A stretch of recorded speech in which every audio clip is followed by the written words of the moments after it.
an exclusive weekly conversation.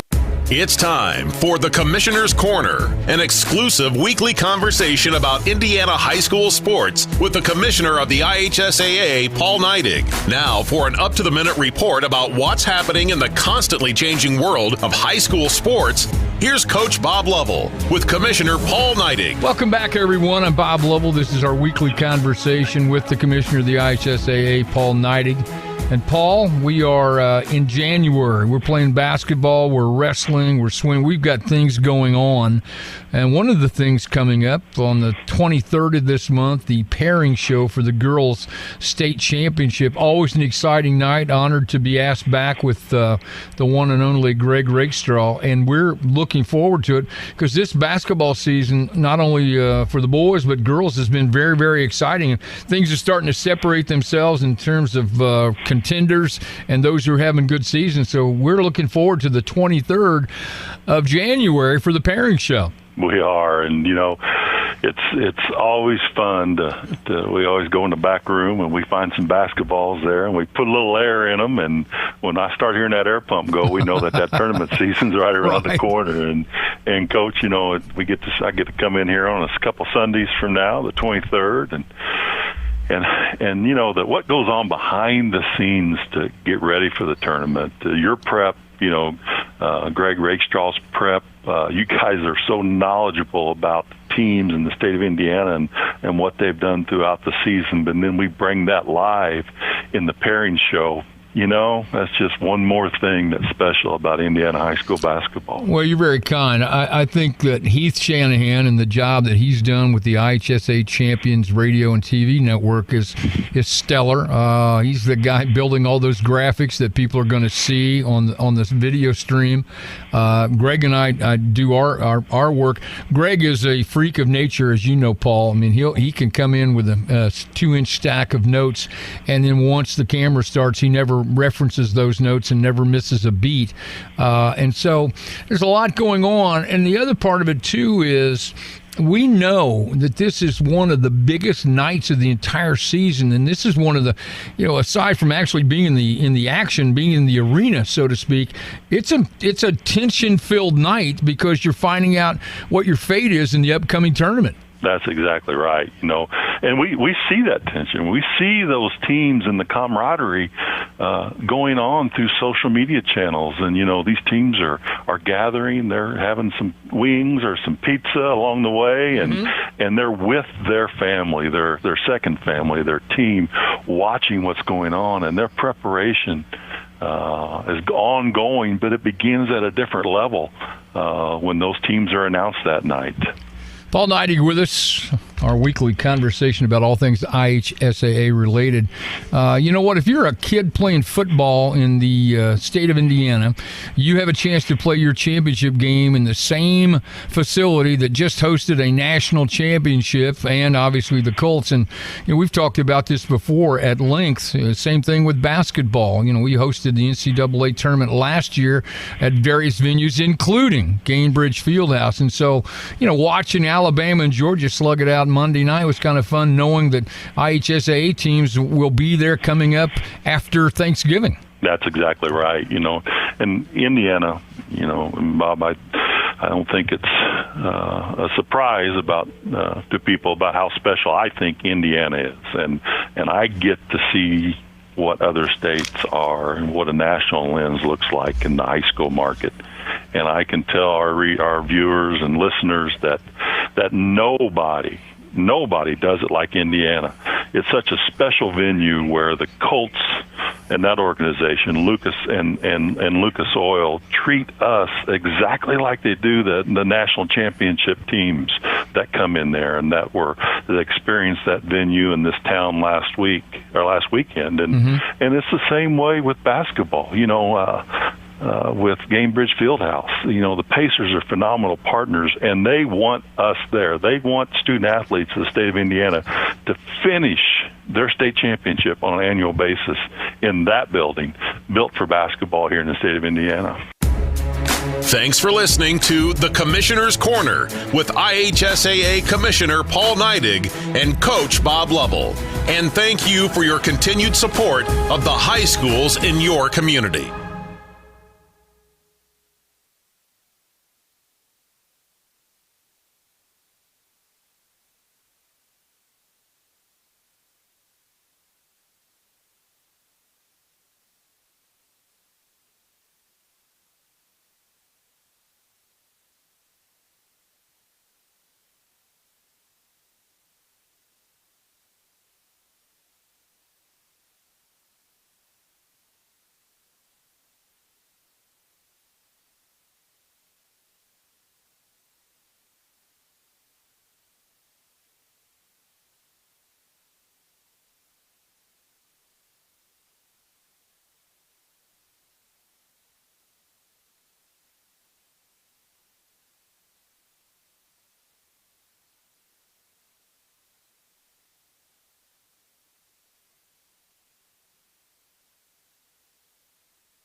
table has?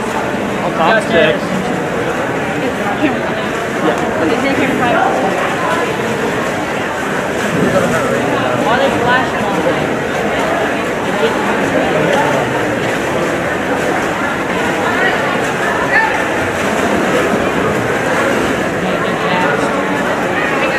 About it. No. Shut up.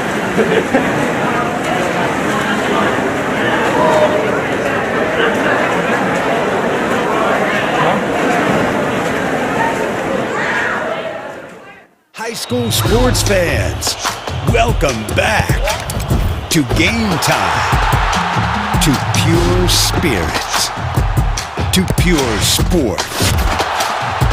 Welcome back to high school sports. Fans, I'm IHSA Commissioner Paul Knighty, and I just want to say, welcome back! This is Game Time. This is Indiana high school sports. This is your IHSAA.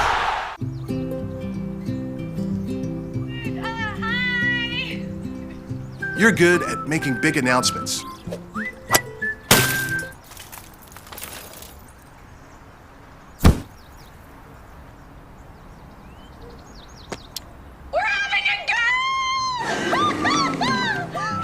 We're good at your insurance.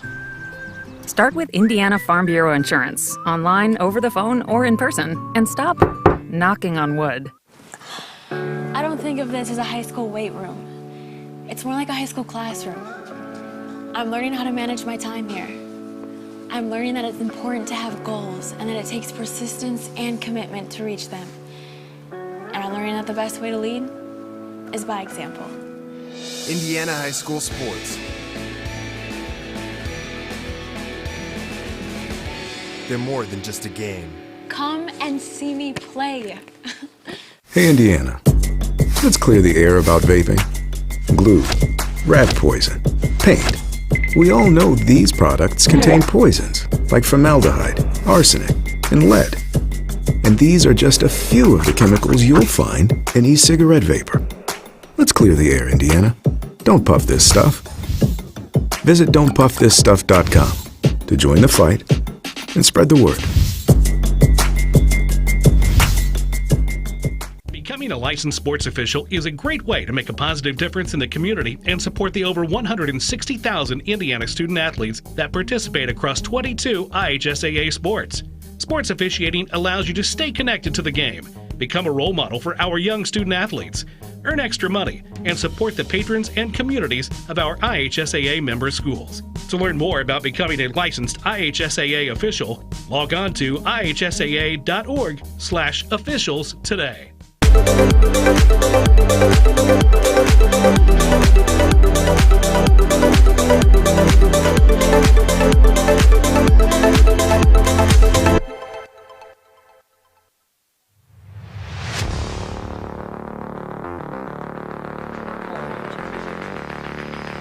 And a touchdown for the Cradle Woodmen! Great sequence there for the Woodmen. It is good. For the 3, it is good. Second touchdown. Winning a volleyball game takes a lot of dedication and hard work. Look at the strength, the attack, the approach, everything. By multiple. Oh, fumble!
Good evening, ladies and gentlemen, and welcome to Greenwood High School.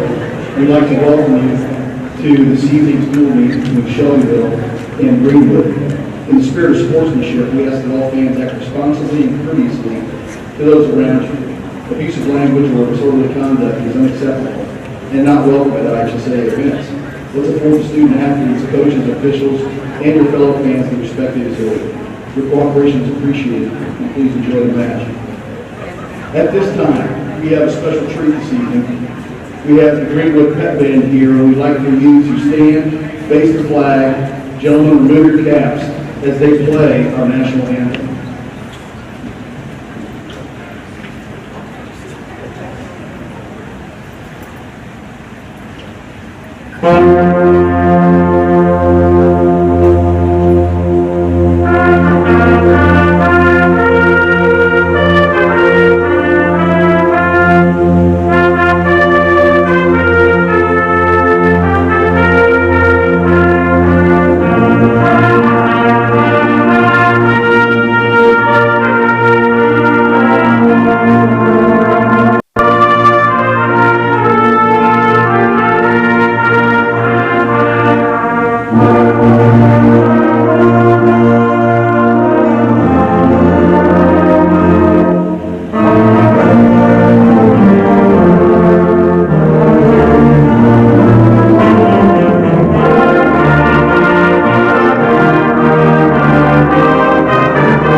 Ladies and gentlemen, we also have senior night this evening, and we want to honor both the boys and girls seniors this evening. We're going to start off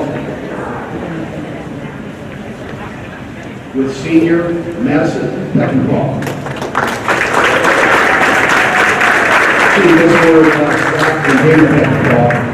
Madison plans to study psychology at IU next year. Madison Peckinpah.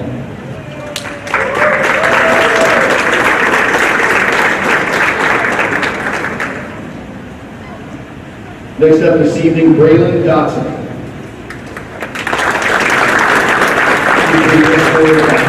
And Kyle Dotson. Braylon plans to attend University of Vermont and will major in biology.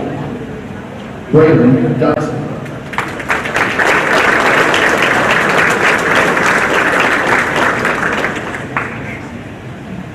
Next up, Charlie Graves.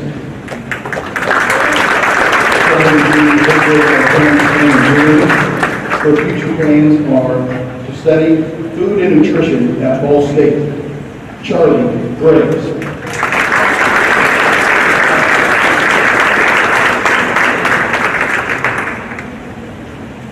The next senior this evening, Andrew Mears.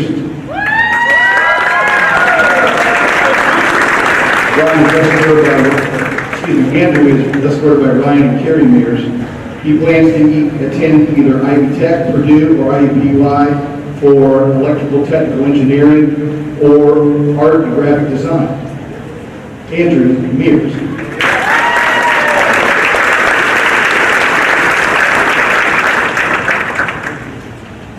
The next senior this evening, Madison Ramsey. Madison plans to attend Grace College to study psychology with a concentration in sports. Madison Ramsey.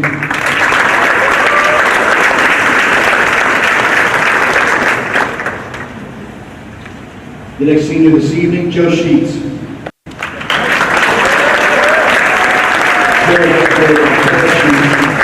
future plans are to continue swimming at Bethel University and study pre-pharmacy. Joe Sheets.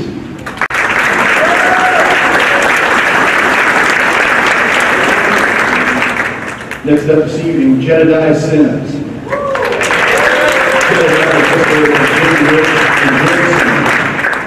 He plans on studying marine biology at Florida Atlantic University. Jedediah Sims.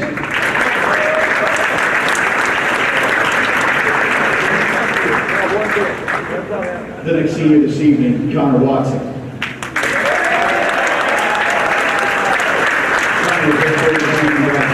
George and Amy Watson. Connor's future plans are to attend Hanover College for environmental sciences. Connor Watson.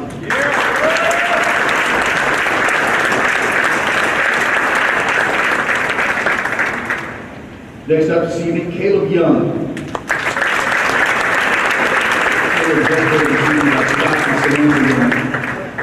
And Caleb's future plans are to become a marine biologist. Caleb Young.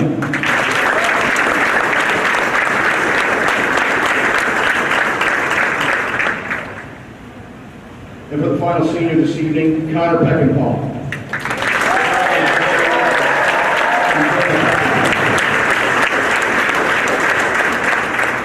Connor plans on attending Purdue University to study visual communication design. Connor Peckinpah.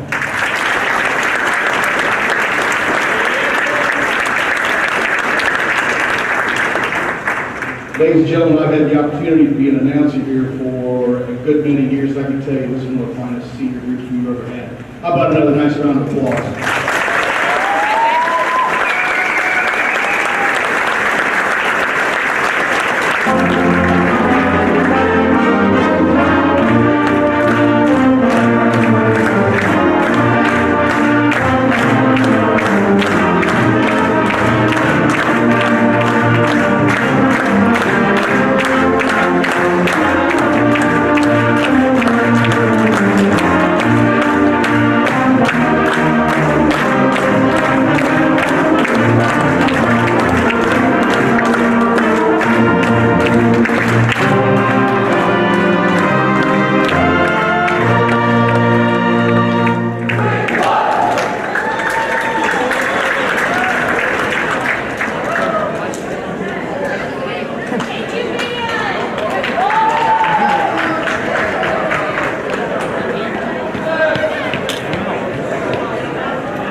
Ladies and gentlemen, the first event this evening is the girls' 200-yard medley relay.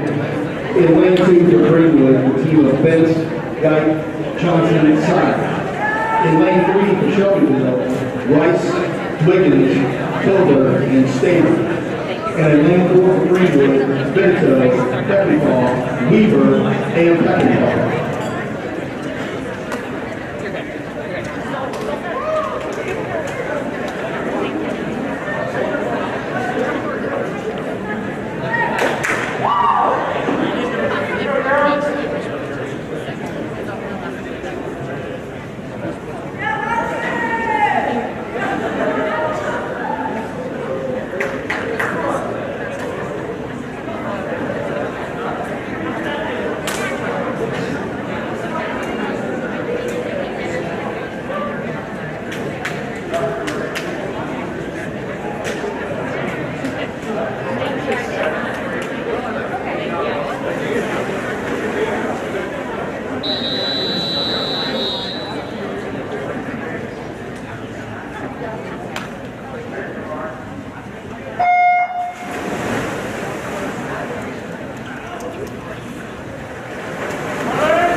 we'll just have cameras 5 or 6 be the replay.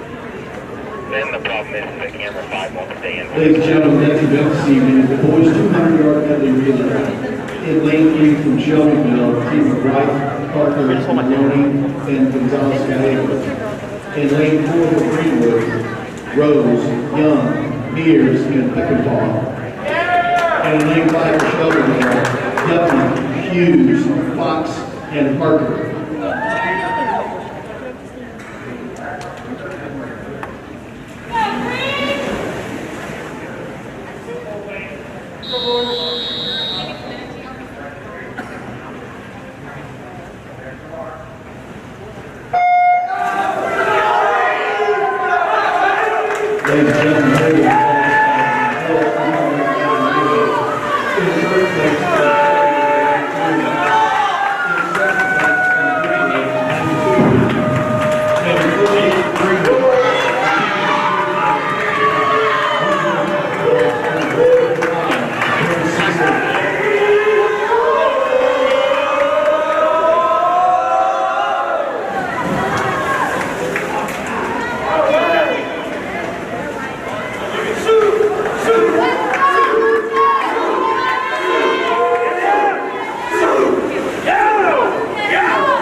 Ladies and gentlemen, the next event is the girls 200-yard freestyle.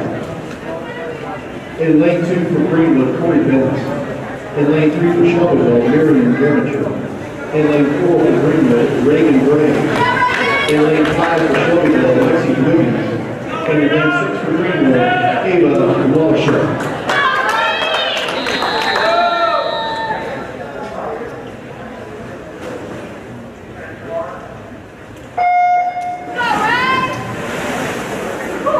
We have the results of the boys who run from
get a amazing camera over here. Museum. I know, so. You just do that. I know who wasn't following it while I was swimming, so. The one that's in the lead. Follow the one that's in the lead. Yeah, that's right. That's my favorite. Do I know anyone? Ladies and gentlemen, the next event this evening will be the men's 200-yard freestyle. Right now. In lane 2 for Greenwood, Jackson Simmons. In lane 3 for Shelbyville, Tristan Williams. In lane 4 for Greenwood, Andrew Mears. In lane 5 for Shelbyville, Gage Harper. And in lane 6 for Greenwood, Connor Watson.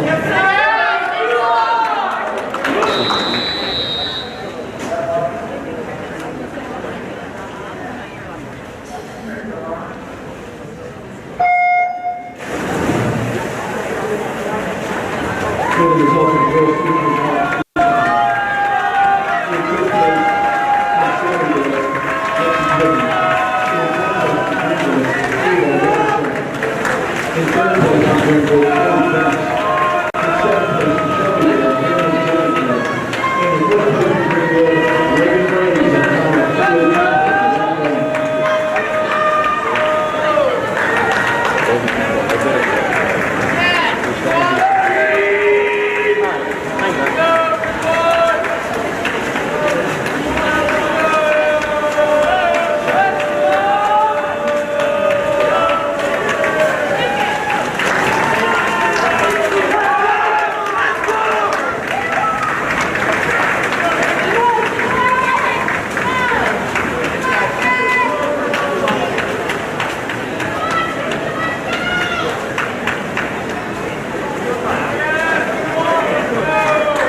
Ladies and gentlemen, the next event is the girls' 200-yard individual medley. In lane 2 for Greenwood, Maddie Johnson. In lane 4 for Greenwood, Chloe Vento. And in lane 6 for Greenwood, Eleanor Geiger.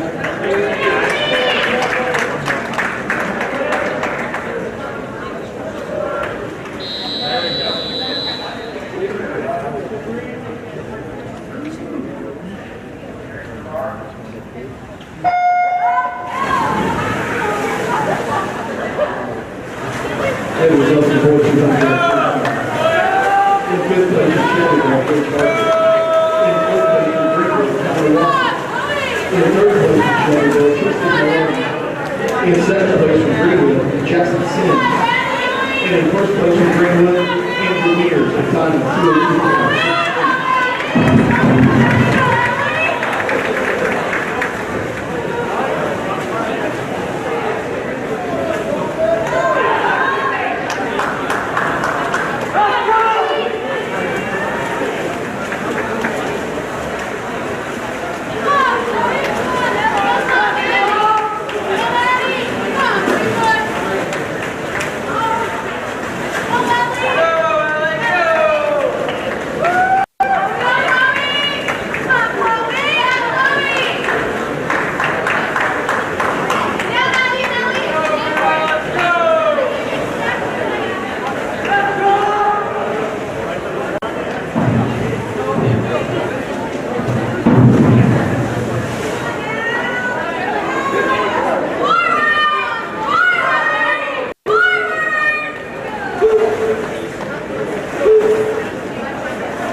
In lane 2 for Greenwood, Rose.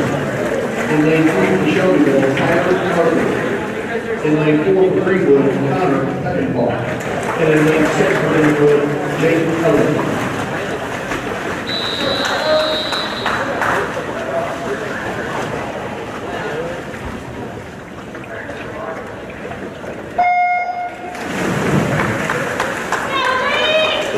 Ladies and gentlemen, those who have gathered with me.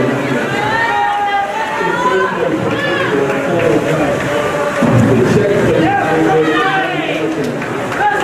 first place from Greenwood, Chloe Whitcomb.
Ladies and gentlemen, the next event is the girls 50-yard freestyle.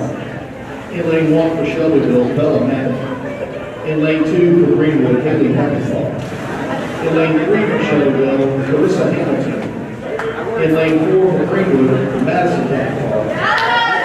In lane 5 for Shelbyville, Kylie Stater. And in lane 6 for Greenwood, Katie Side.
Ladies and gentlemen, next match, boys 50-yard freestyle. In lane 2 for Greenwood, Caleb Young. In lane 3 for Shelbyville, Andrew Duffy. In lane 4 for Greenwood, Joe Sheets. In lane 5 for Shelbyville, Nick Hughes. And in lane 6 for Greenwood, Jed Sims.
Ladies and gentlemen, here are the results of the girls' 50-yard freestyle. In 6th place from Shelbyville, Howard Stewart. In 5th place from Shelbyville, Bella Mack. In 4th place from Greenwood, Tina Sires. In 3rd place from Greenwood, Katie Peppercall. In 2nd place from Greenwood, Madison Peppercall. And in 1st place from Shelbyville, Carissa Hamilton, in a time of 25.28. In the boys' 50-yard freestyle, in 5th place from Shelbyville, Blake Hughes. In 4th place from Greenwood, Jet Sims. In 3rd place from Shelbyville, Andrew Duffy. In 2nd place from Greenwood, Caleb Young. And in 1st place from Greenwood, Joe Sheets, in a time of 23.81.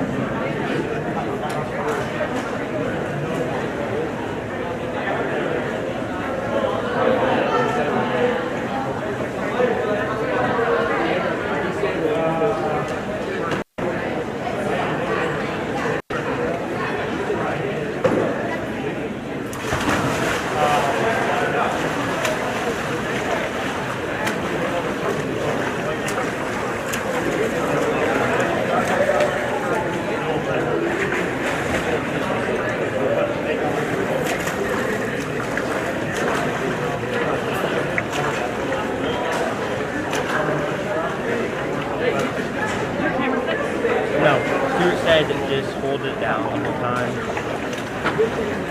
You mess around. Can you try to see if you can get one done? I'm talking to you.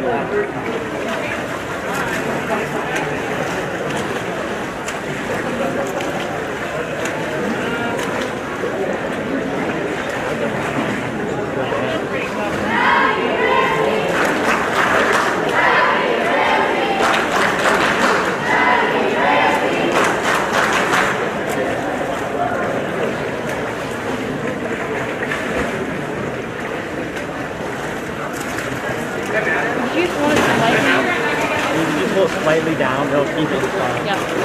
You get on here.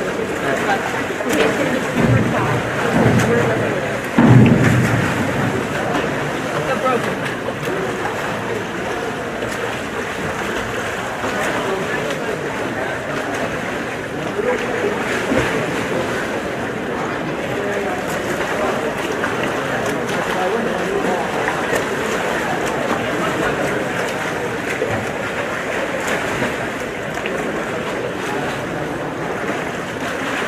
Ladies and gentlemen, we're now going to begin the diving competition for this evening.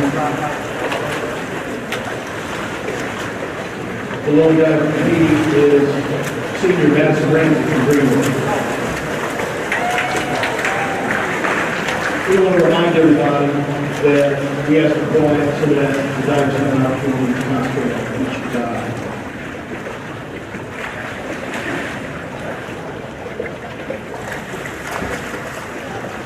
For the first dive this evening, dive number 103B, a forward, 1.5 somersault from a pike position, degree of difficulty 1.7. Judges scores.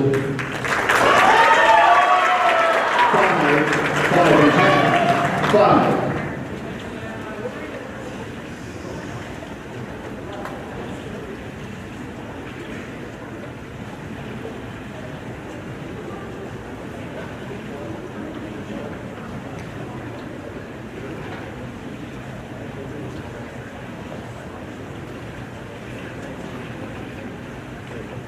For our second dive this evening, dive number 203C. Back, 1.5 somersault from a tuck position, degree of difficulty 2.0.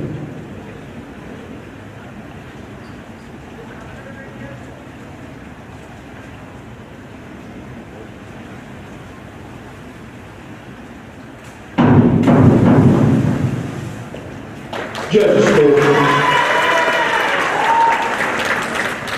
4, 4, 5.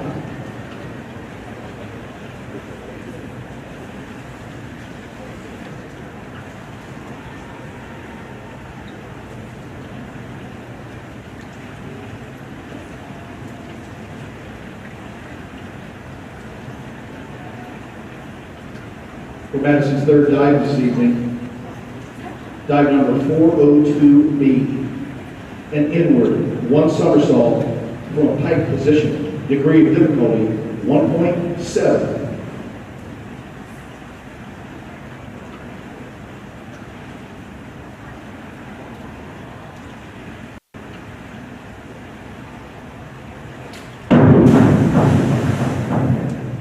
Judge score 5-5-6.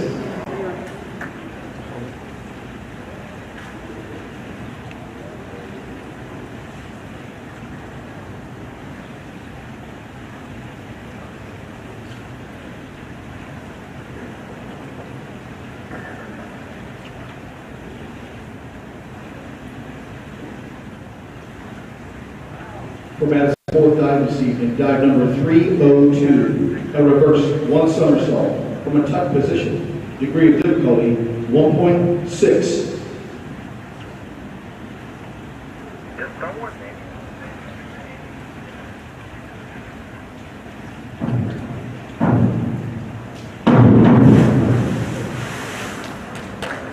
Judges score 4.5. 4.5.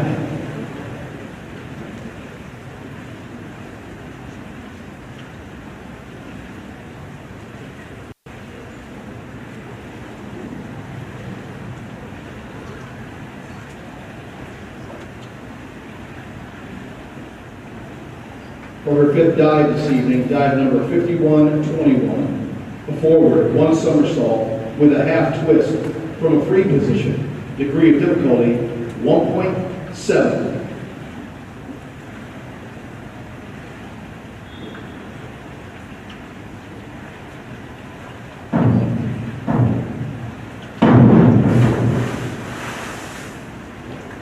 Judge score 4.5, 4.5, 5.5.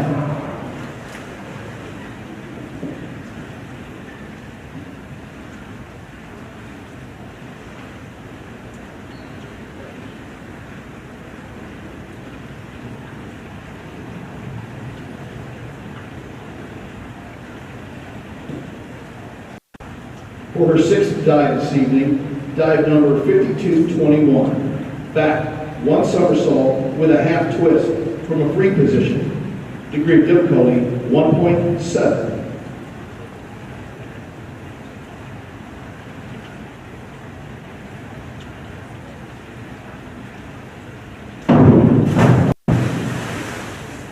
Judges scores 4.5, 4.5, 5. And because it's senior night, Madison's going to take one last dive. Madison, the board is yours.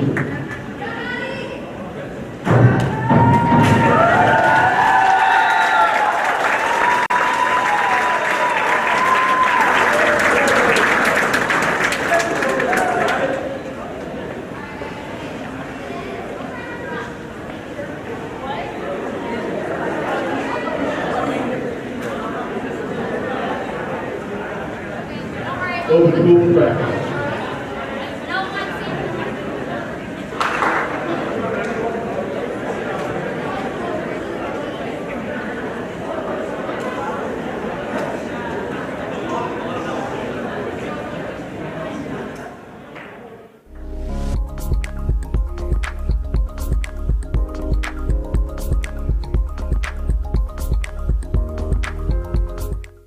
Ever wonder where the capital A in Chick-fil-A came from? It started with grade A, top quality chicken. But we believed everything, not just the food, should be grade A. A is for all the little things we do to bring you our best every day.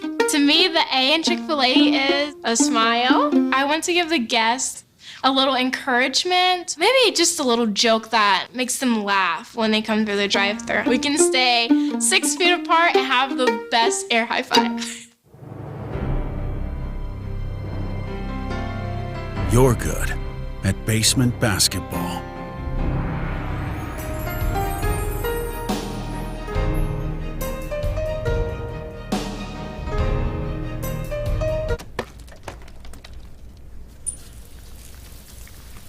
We're good at your insurance.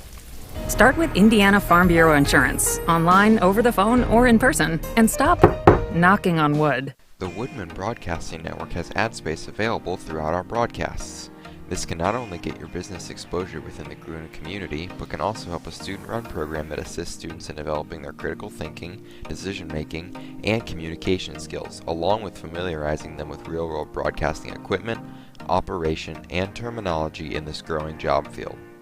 Your contribution can help us acquire more professional equipment that not only improves the content for our viewers, but also helps the students involved. We have options starting for as low as $75, so if you're interested, contact the email address that is on screen now. It's 2 p.m. Saturday afternoon. You have two choices. Option 1, take 2 nanoseconds to reach over and put on your seatbelt. Or option 2, decide it's too much work for a Saturday and don't put on your seatbelt. As the seatbelt alarm continues to sing the song of its people, you roll your eyes. You're just going down the block, you'll be fine. You take a turn to the left, and that's when you see it. Just wear your seatbelt. It's an easy way to save your own life. The Indiana Criminal Justice Institute wants to remind you that choices matter. Click it to live it. Hi, I'm Matt Wolford, president of the IHSAA Foundation, and we need your help. We need your help so the youth of our community can develop advanced leadership skills. We need your help giving high school administrators and coaches the instruction and insight they need to be better role models and teachers. To learn more or to make a tax-deductible contribution, go to ihsaafoundation.org. You'll not only be contributing to the foundation of the IHSAA, you'll be contributing to the foundation of our community.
Ladies and gentlemen, the next event this evening, the girls 100-yard butterfly.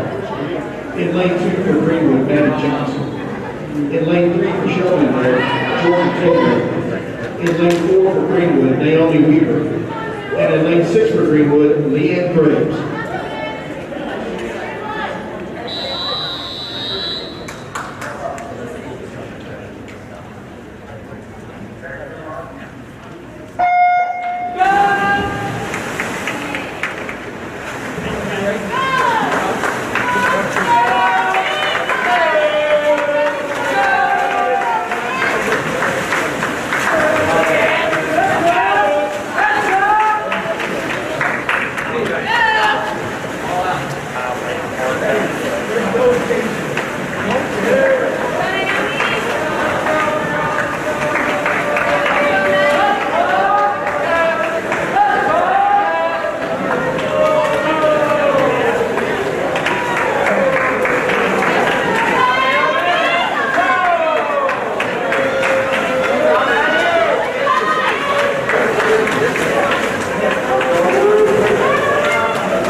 Ladies and gentlemen, the next event is the boys 100-yard butterfly.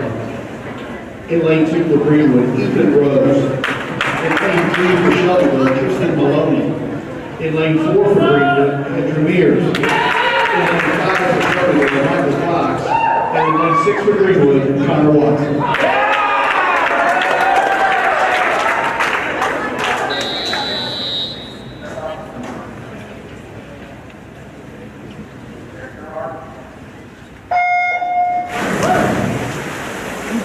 Here's the result of the girls' 100-yard butterfly. In third place for Shelbyville, in second place for Greenwood, Maddie Johnson, and in fifth place for Greenwood, Naomi Weaver. The time is 1:03.68.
Ladies and gentlemen, the next event is girls 100-yard freestyle. In lane 1 for Shelbyville, Kylie Stater.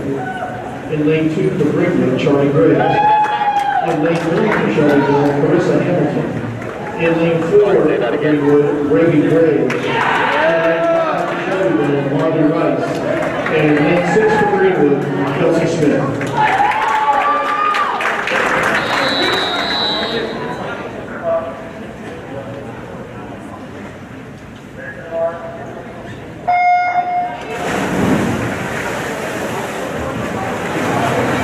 As a result of the board of our player on the fifth place for in fourth place for Shelbyville, in third place for Shelbyville, in second place for Greenwood, Ethan Rose,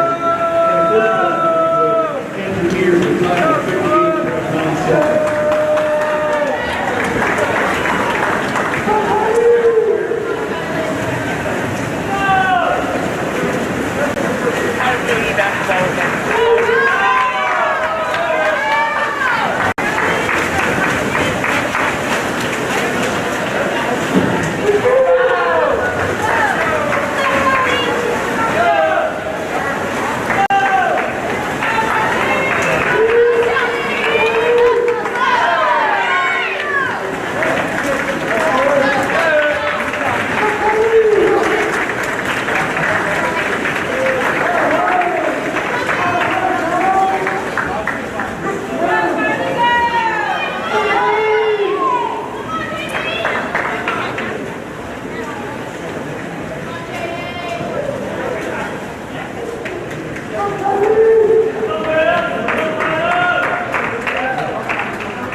Ladies and gentlemen, next event is boys 100-yard freestyle. In lane 2 for Greenwood, Lucas Young. In lane 3 for Shelbyville, Tyler Hartman. In lane 4 for Greenwood, Connor Beckenball. In lane 5 for Shelbyville, Will White. And in lane 6 for Greenwood, Andrew Stewart.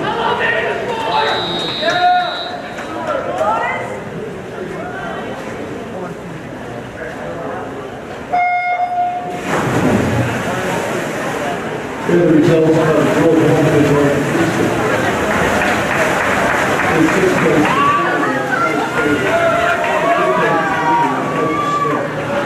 in fourth place, Charlie Graves. In third place, Shelbyville, Marty Rice. In second place, Shelbyville, Carissa Hamilton. And in first place for Greenwood, Ravi Graves, 55.117.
Ladies and gentlemen, the next event is the girls 500-yard freestyle. In lane 2 for Greenwood, Corey Benz. In lane 3 for Shelbyville, Jordan Tolbert. In lane 4 for Greenwood, Hippie Peckinpah. In lane 5 for Shelbyville, Madison Monroe. And in lane 6 for Greenwood, Ava Walsh.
Ladies and gentlemen, here are the results of the boys 100-yard freestyle.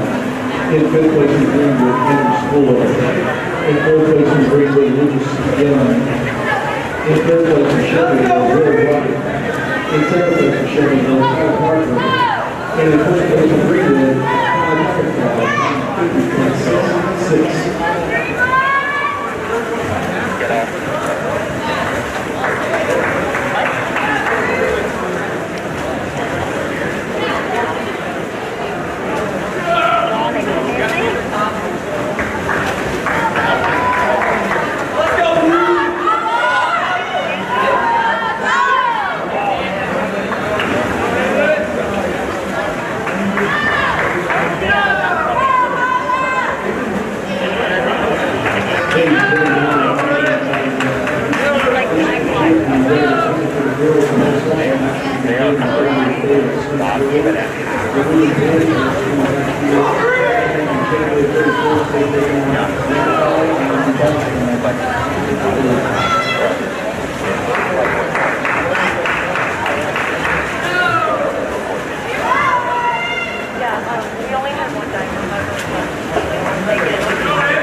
Ladies and gentlemen, the next event is a boys 500-yard freestyle.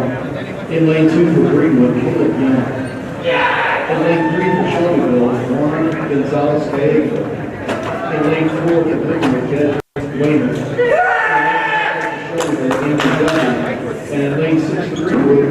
Osborne.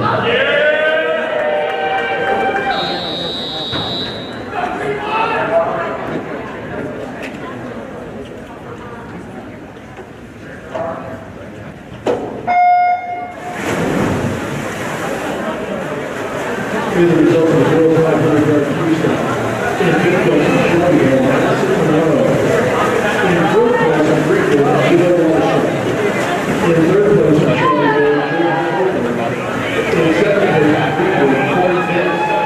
In first place, on Greenwood, Eddie Pentecost,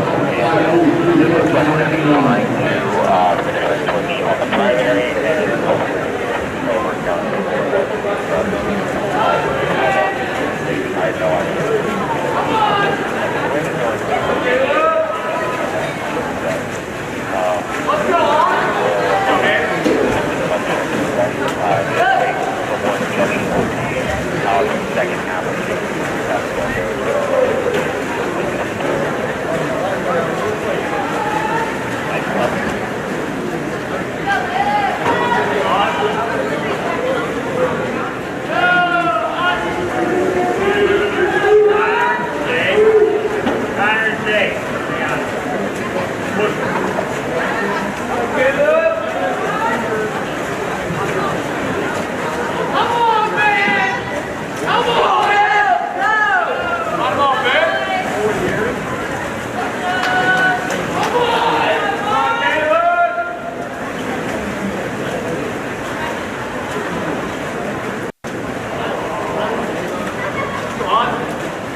Ladies and gentlemen, next event this evening is the girls 200-yard freestyle relay. In lane 2 for Greenwood, a team of Sires, Smith, Graves, and Walshak. In lane 3 for Shelbyville, Geringer, Monroe, Rice, and Hamilton. In lane 4 for Greenwood, Peckinpah, Graves, and Graves. In lane 5 for Shelbyville, Stater, Wiggins, Mackey, and Tober.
Ladies and gentlemen, next event is the boys 200-yard freestyle relay. In lane 2 for Greenwood, the team of Watson, Spohr, Sims, and Osborne. In lane 3 for Shelbyville, Duffy, Fox, Parker, and Maloney. And in lane 4 for Greenwood, Ellington, Sims, Young, and Young.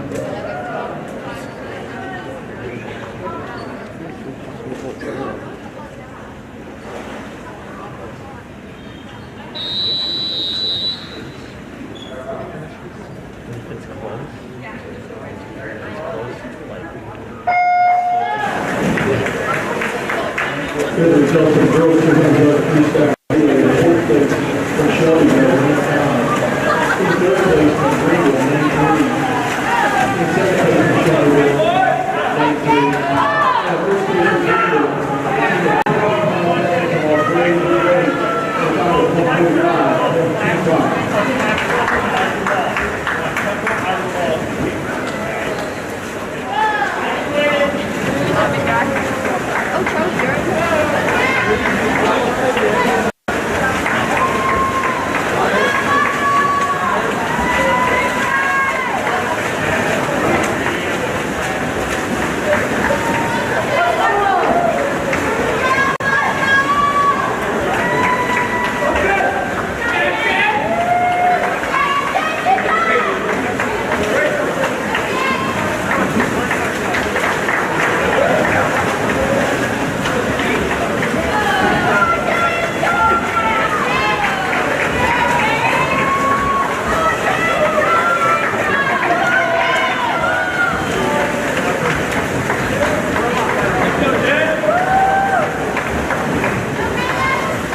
Ladies and gentlemen, next again, the girls 100-yard backstory.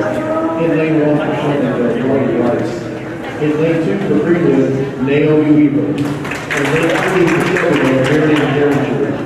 In lane 4 for Greenwood, Chloe Vintel. In lane 5 for Shelbyville, Bella Macklin. And in lane 6 for Greenwood, Charlie Graves.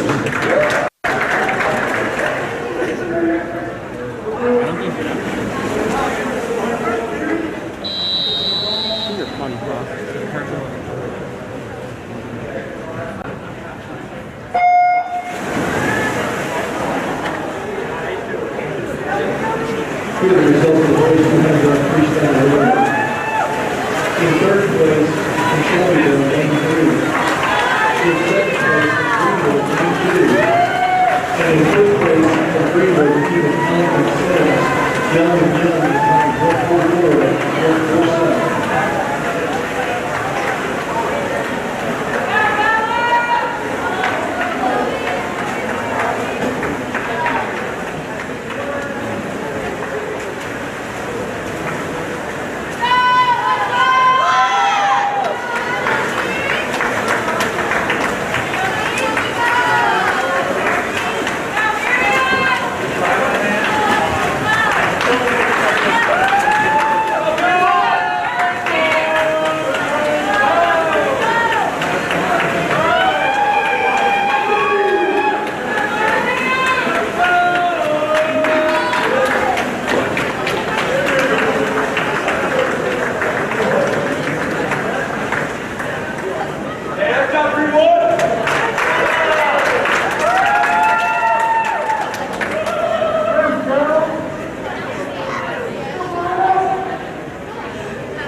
Ladies and gentlemen, the next event is the boys 100-yard backstroke. In lane 2 for Greenwood, Jake Ellington. In lane 3 for Shelbyville, Will Wright. In lane 4 for Greenwood, Joe Sheets. In lane 5 for Shelbyville, Gage Harper. And in lane 6 for Greenwood, Jackson Sims.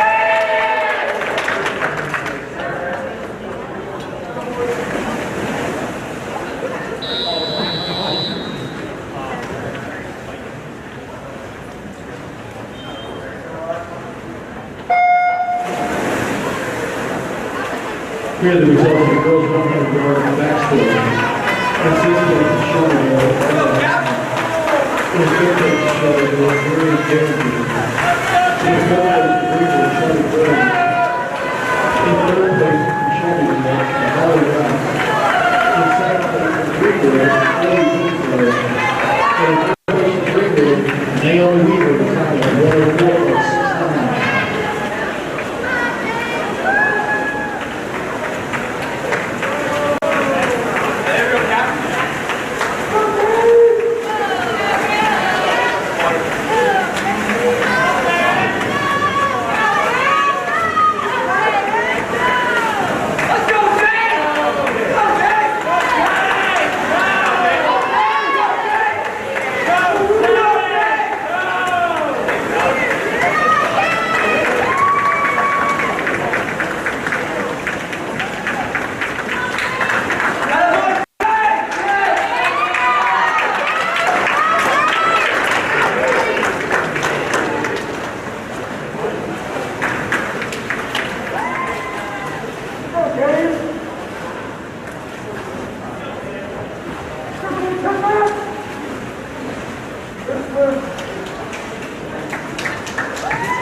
Ladies and gentlemen, the next event is the girls' 100-yard breaststroke. In lane 2 for Greenwood, Eleanor Guyton. In lane 3 for Shelbyville, Madison Monroe. In lane 4 for Greenwood, Madison Peckinpah. In lane 5 for Shelbyville, Madison Wiggins. And in lane 6 for Greenwood, Kelsey Smith.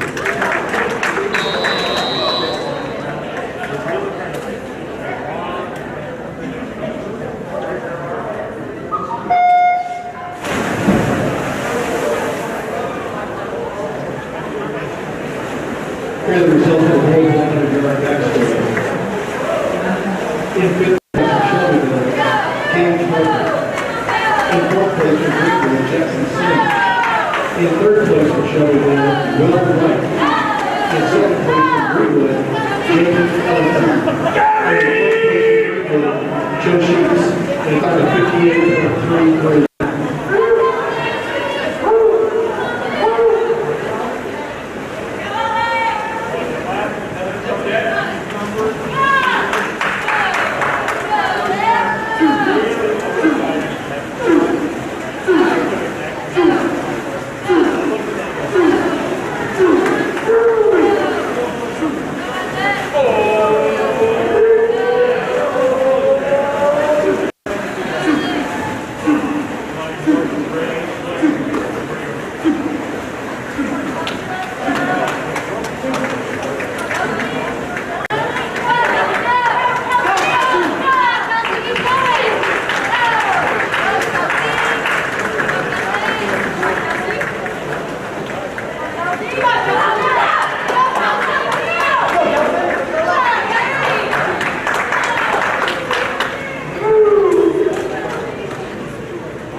Ladies and gentlemen, the next event is the boys 100-yard breaststroke.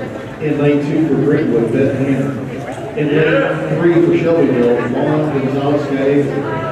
In lane 4 for Greenwood, Lucas Young. In lane 5 for Shelbyville, Blake Hughes. And in lane 6 for Greenwood, Jen Sims.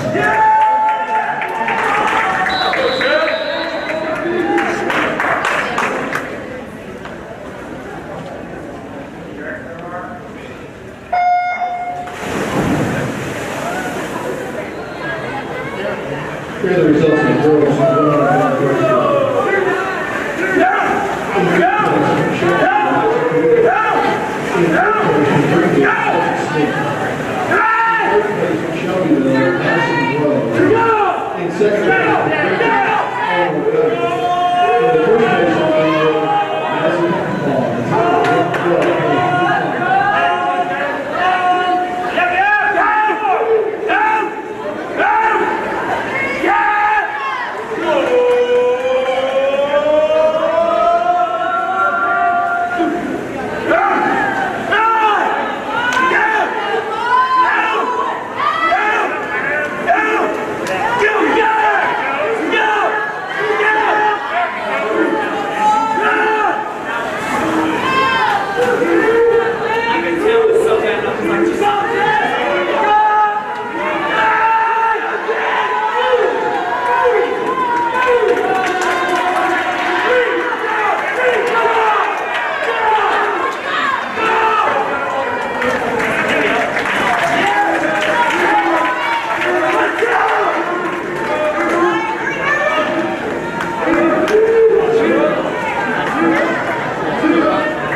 Ladies and gentlemen, girls competition is the 400-yard freestyle relay. In lane 2 for Greenwood, the team of Vince Sire, Dyke, Johnson. And then for Shelbyville, Hamilton, Matthew, Monroe, and Derringer. And the leader forward for Greenwood, the team of Petco, Weaver, Graves, and Graves.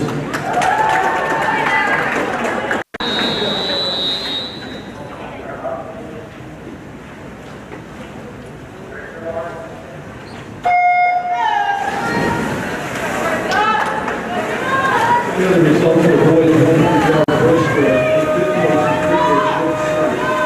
in one place for Shelbyville, in third place for Greenwood, Lucas Young. In second place for Shelbyville,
Ladies and gentlemen, our final event this evening will be the boys 400 yard freestyle relay. In lane 2 for Greenwood, a team of Sims, Ellington, Waiter, and Spore. In lane 3 for Shelbyville, Parker, Gonzalez Gallego, Which one's White, zoom in, and zoom Fox. out?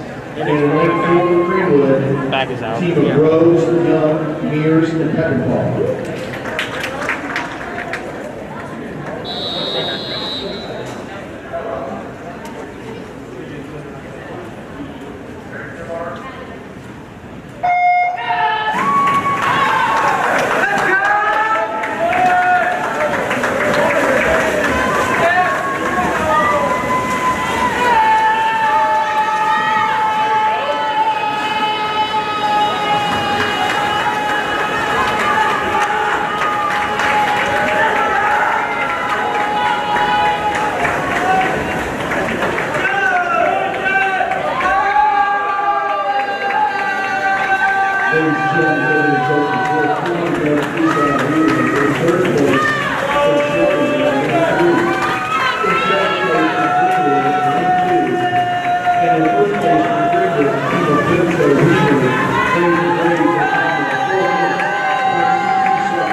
Ladies and gentlemen, here are the results of the boys' 400 yard freestyle relay. In third place, from Marino, lane 2. In second place from Shelbyville, 23.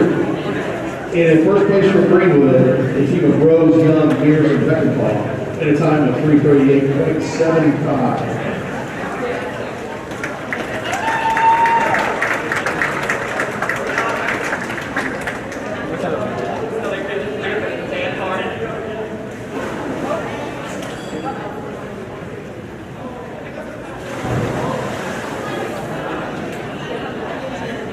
Ladies and gentlemen, we have the results of the final results of the competition this evening. In the girls' competition, it was Greenwood 130, Shelbyville 42. And in the boys' competition, it was Greenwood 115, Shelbyville 54. Well, thank you everyone for coming out tonight on Senior Night. Be safe for everyone.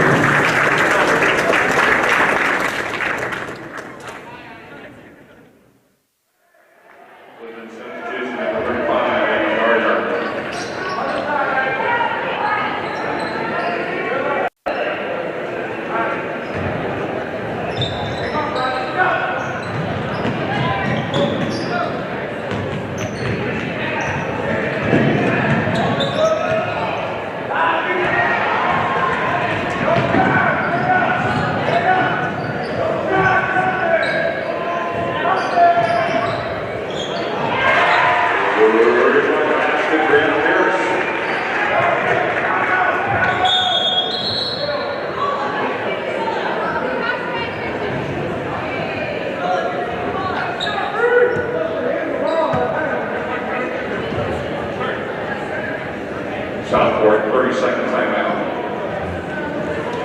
As a leader in Central Indiana sports medicine, Community Health Network has a deep lineup of orthopedic and sport medicine specialists to keep you playing on top of your game. Whether it's an injury to an extremity or an ACL procedure, community physicians are helping area athletes remain active and fit. Visit ecommunity.com/sports.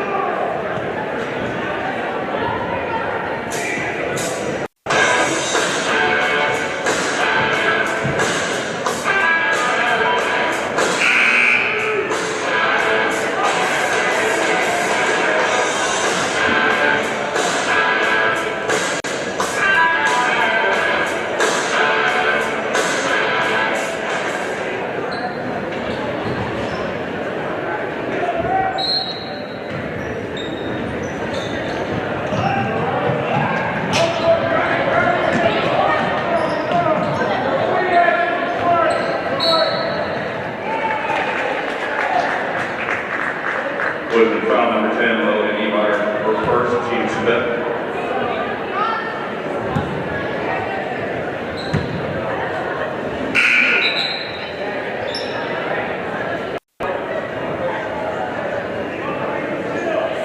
Woodmen substitution number 5, Cammy White.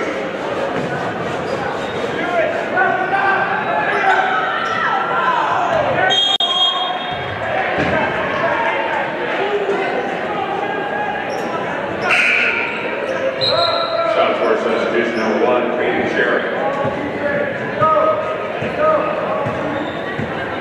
And for Greenwood, number 15, Olivia Ford.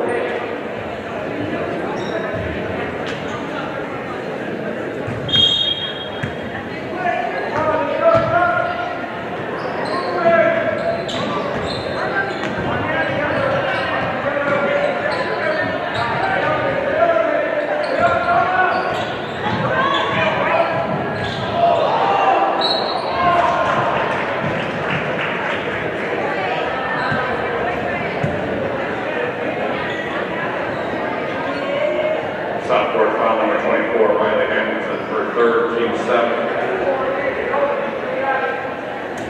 Station left blue, 2 shots.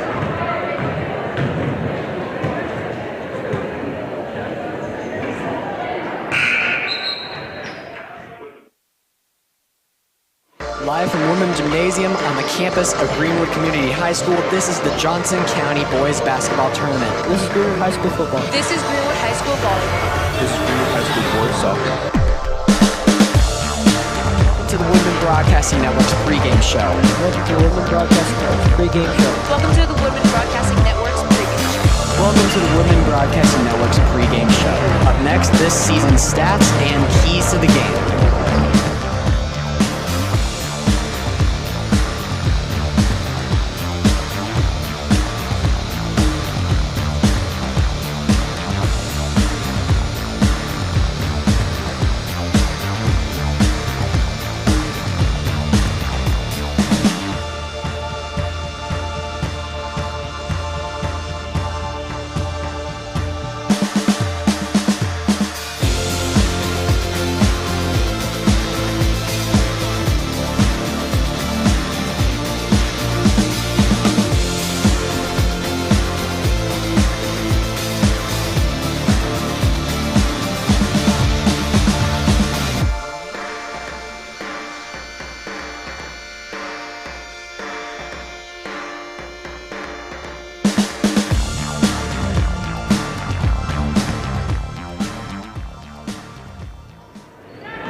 going to be an exciting game.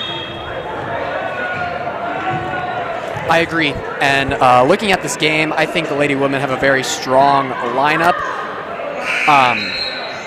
Greenwood scores an average 40.2 points per game and only allows their opponents to score 40.4. So they have a relatively balanced game scheme, and I think that they'll definitely demonstrate this with their play against Southport tonight. I agree.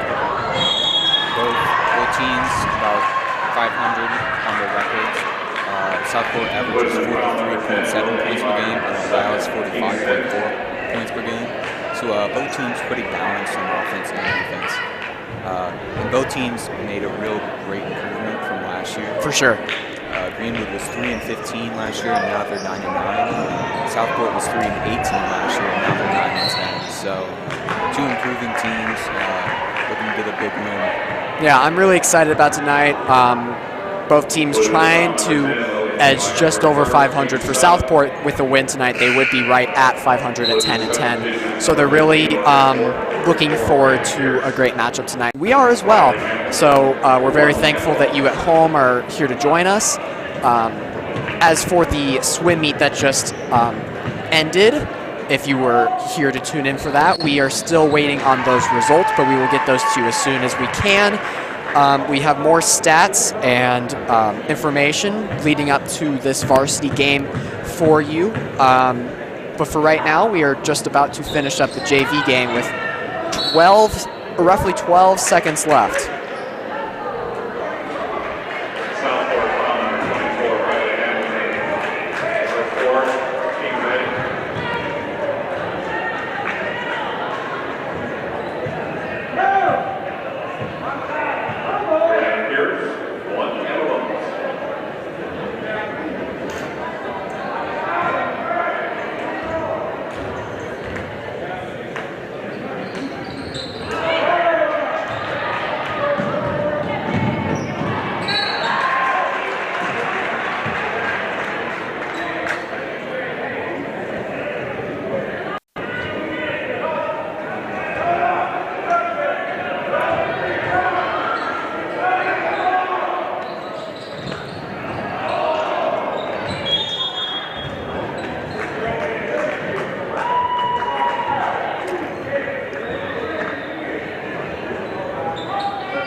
All right, for those of you just now turning in, that was the end of our JV game. The final score was 28-33 with Southport coming out on top. Now is going to be our senior night festivities. Our lone senior on Greenwood being Quinn Kelly. At this time, we're ready to recognize our late Woodmen senior, Quinn Kelly.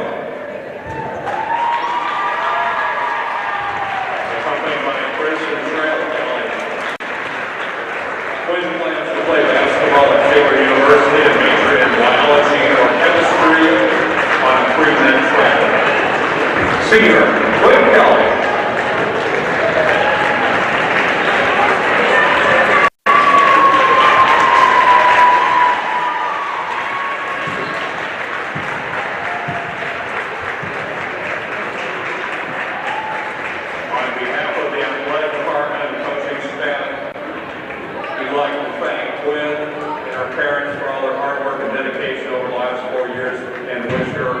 All the best and good luck in the future.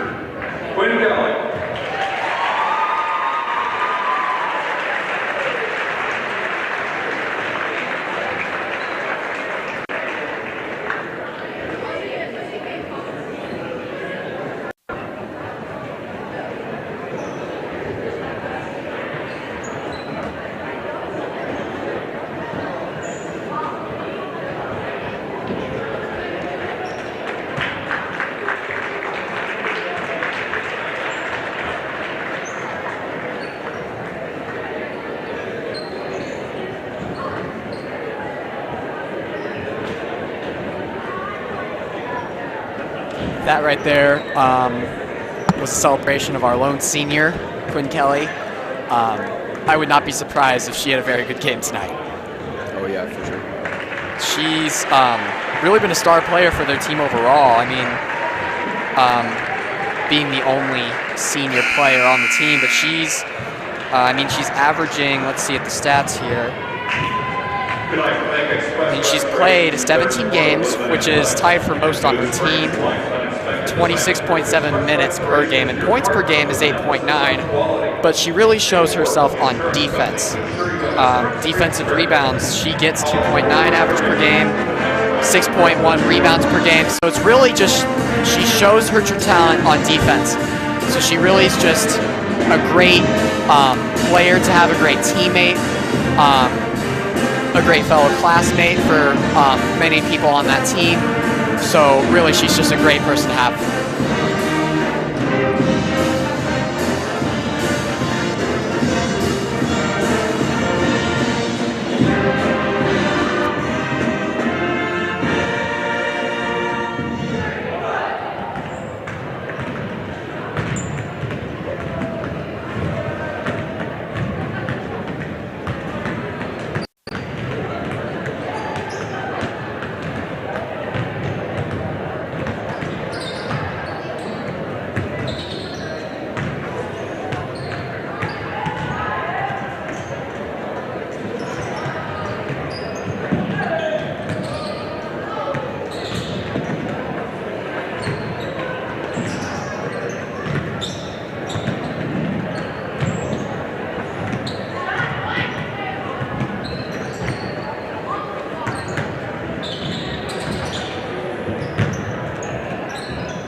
Become a Moose and start making a difference today.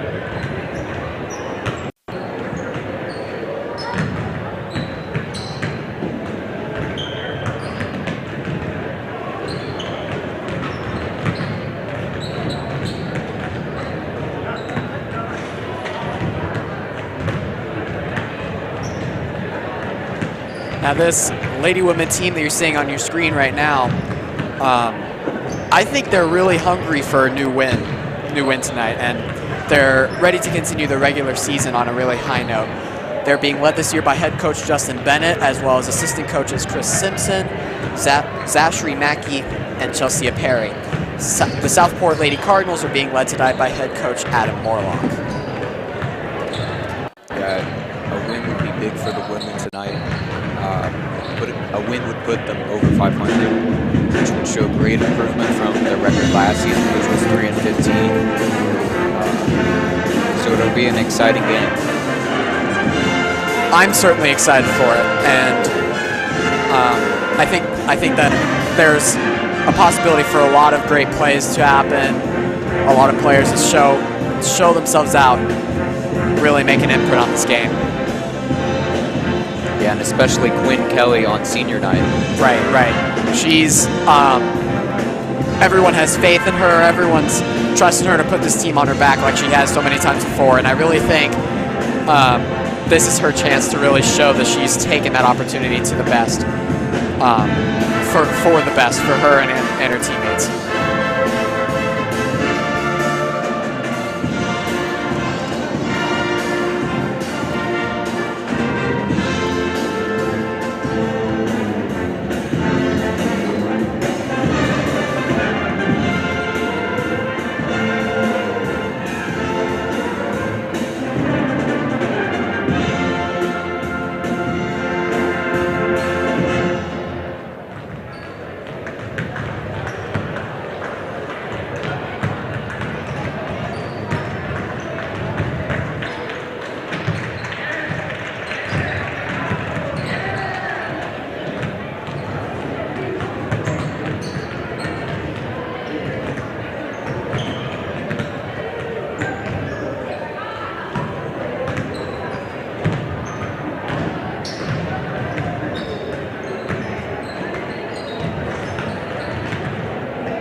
High school sports fans, welcome back to Game Time, to pure spirit, to pure sport.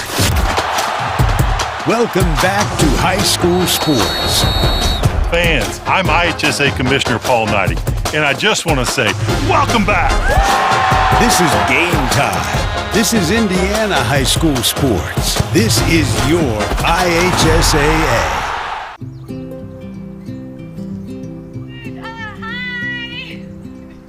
You're good at making big announcements.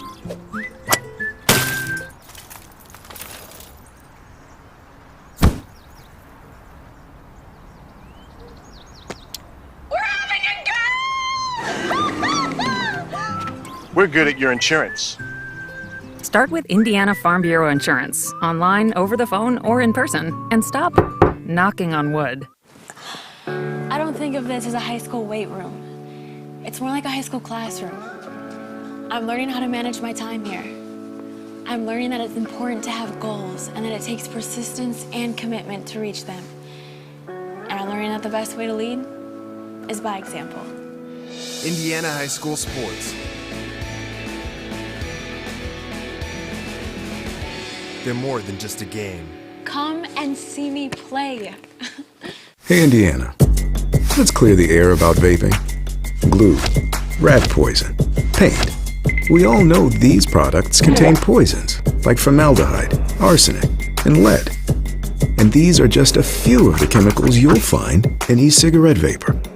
Let's clear the air, Indiana. Don't puff this stuff. Visit don'tpuffthisstuff.com to join the fight and spread the word.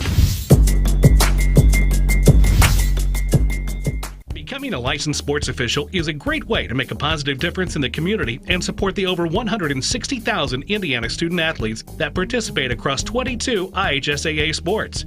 Sports officiating allows you to stay connected to the game, become a role model for our young student athletes, earn extra money, and support the patrons and communities of our IHSAA member schools. To learn more about becoming a licensed IHSAA official, log on to ihsaa.org/officials today.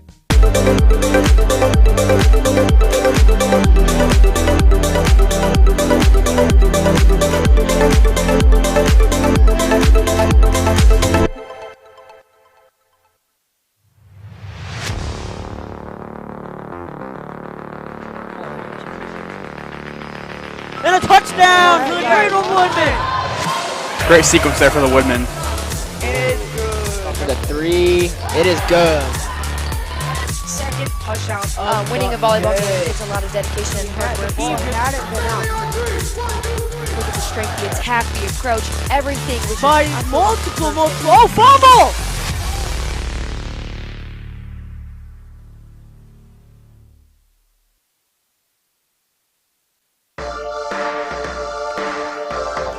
Here we have Southport High School. Student population is 2,298. Home of the Cardinals, and one notable alumni is Cameron Perkins, who happens to be an outfielder in Major League of Baseball. It's pretty interesting, honestly. And now as we take a look at Greenwood High School, not too far from Southport, about 6.2 miles, which is about a 15-minute drive. Here, as we take a look at the home of the Woodmen, there's about 1,250 students that attend here.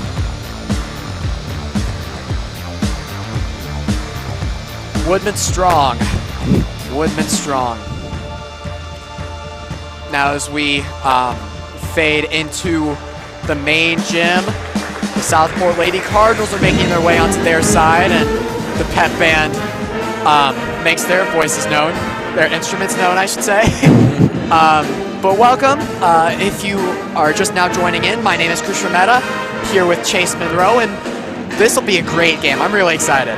Yeah, me too.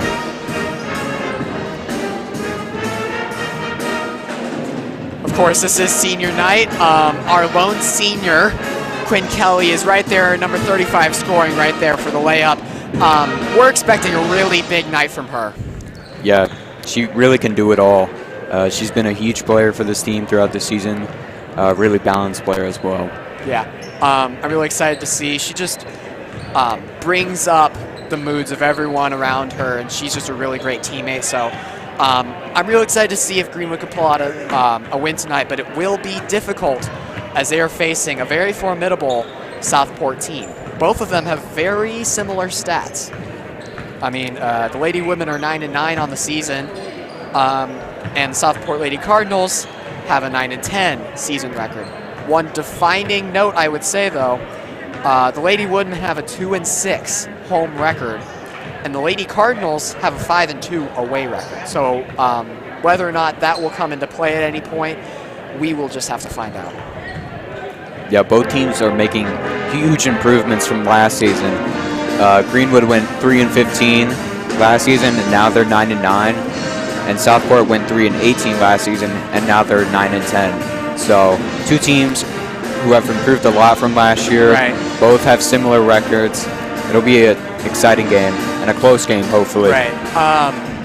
And you know, I feel like that all teams, of course, but these two teams in particular have been offered a lot of time for growth and rebuilding, going off a season that was, you know, really just obstructed by a lot of things that were going on with the pandemic and, you know, just a lot of different factors that were coming into play to make it really difficult to have a good season.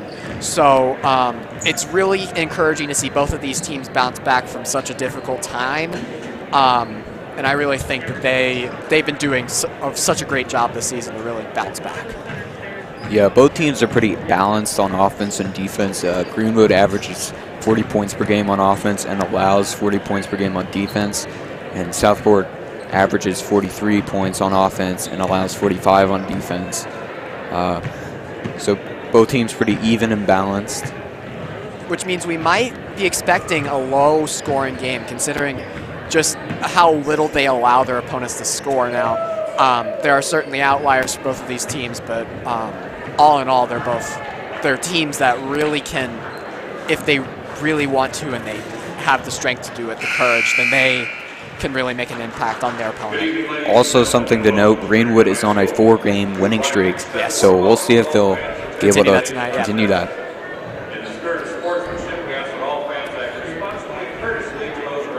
It seems though we're about to get started on the national anthem. Not going to say pledge this time, it's the national anthem. And, you know, with the tip-off, this was the pregame show. We appreciate you being here and hope that you enjoyed the swim meet and that you will enjoy this as well. This game will be starting in just a few moments.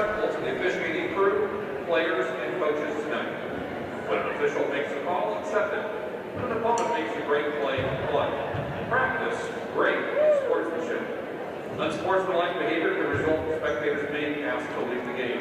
If you are unhappy with the officiating and believe you can do better, please consider becoming an official, as we are extremely short-handed in all sports and could use your help. Thank you for your cooperation. At this time, would everyone please stand and face the flag? Gentlemen, remove your caps as the Greenwood Pet Band plays our national anthem.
those were your starting lineups for the Greenwood Lady Woodmen and the Southport Lady Cardinals.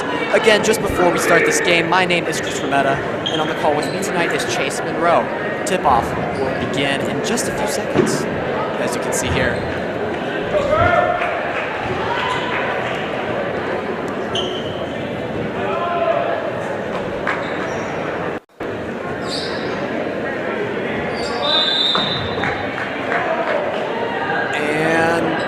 Fight for the ball, and Southport ends up with it.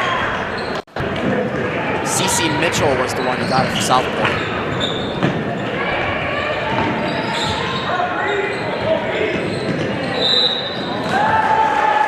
Now I'm looking for this matchup to be very defensive. I mean, we both saw already both Emily Metzger and Brooklyn Bell playing very aggressive defense, and I think that will come into play.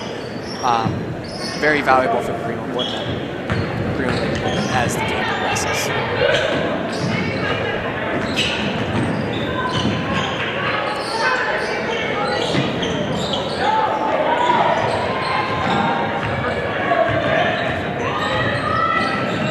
Great ball movement by Southport. Yeah, Greenwood's keeping up the intensity on defense, so they have yet to get into the paint, really.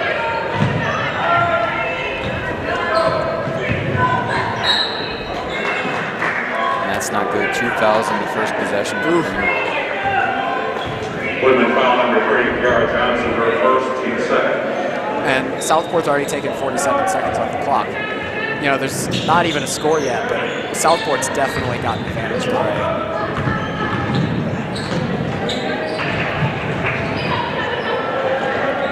Ball almost goes out of bounds. Emily Metzger there, but the ball goes. Yeah, lucky to get that ball back. Brianna Reed got the recovery. Shot goes no good, but she gets the rebound. Greenwood unable to capitalize.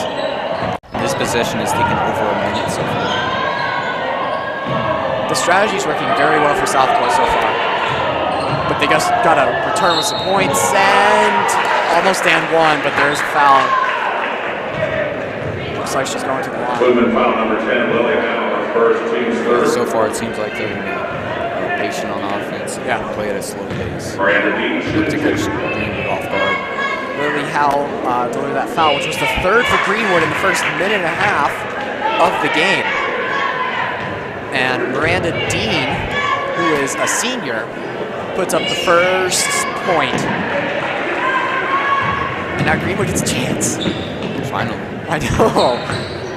Let's see what they can do here. I know Brooklyn Bell is really good outside the line, so they might want to get into her a couple times to start off so they can get an early lead.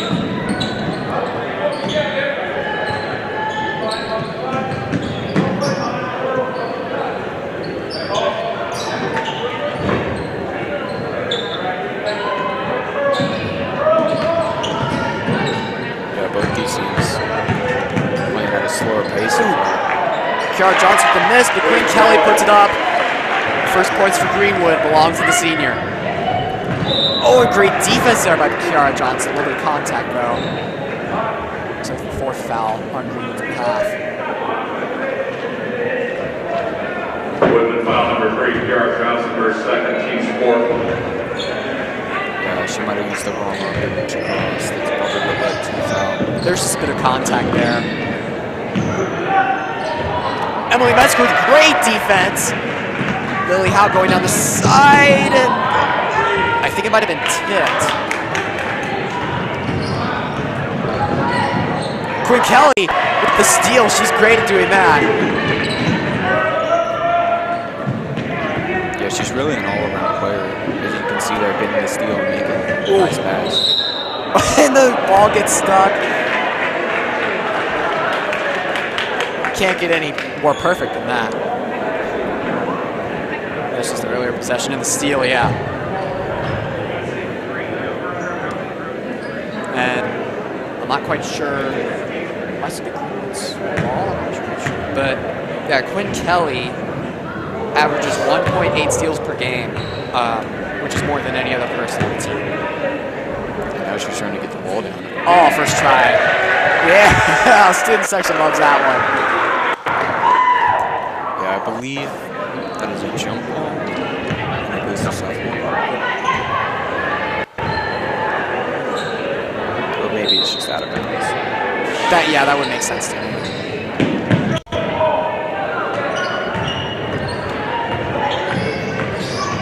Green was playing pretty soft down the side. Get a little bit tough around the edges once they get into the paint. That's just something to keep in mind. They're letting Southport go down the court without too much trouble.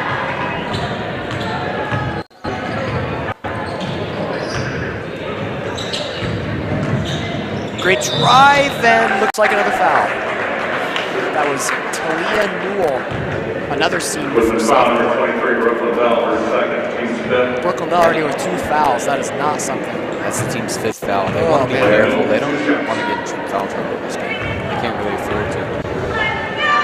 This is something that, we've noted they have an issue with is, foul trouble, having issues down in the paint. When there's a drive or they just get iffy around where they're supposed to be, what they're supposed to do. Showing this is their 2nd time at the line for Southport. Luckily for them, they've been unable to capitalize. They've only made 2 of 4 on the line. I was saying this game would probably be a low-scoring game, but not this low.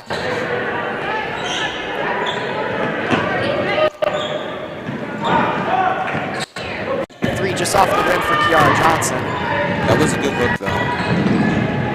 Sometimes you just overcompensate for that extra distance. And first bucket of the night for number 3, Cece Mitchell. Puts Southport in the lead.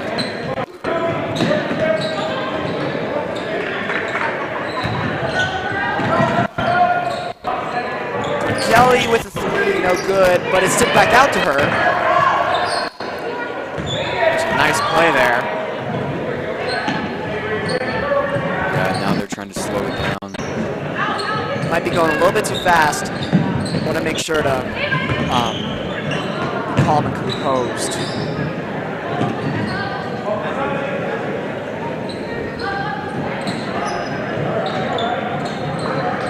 They're just trying to be patient, moving the ball around.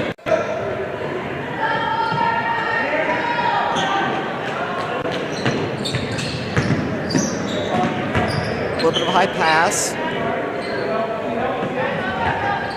Green was trying to have a long possession of their own. Southport's being pretty unforgiving, and Lily Howe and a steal, looks like a jump ball. Great defensive play there by Miranda Dean for Southport. It would have been an even better play if she didn't foul it. Gives the ball back to Greenwood. Lily Howe's going to pass in.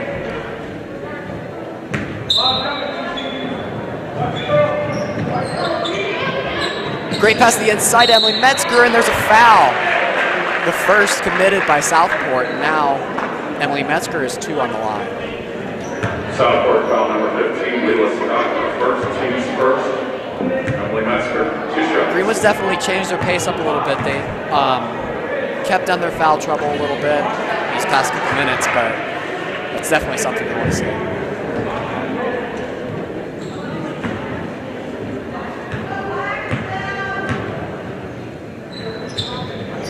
Neither shot is good though from Metzger. That's tough for Greenwood. You really want to capitalize off of free throws. Looks like the ball just gets hit off of Layla Scott's foot. She had the ball. So now it's Green with the ball again. Yeah, so far, it's offensive, low-scoring game. Slower pace too.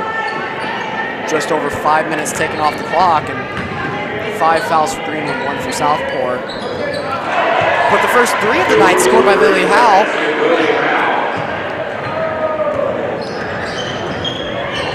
Is that off the side of the back? I think it was.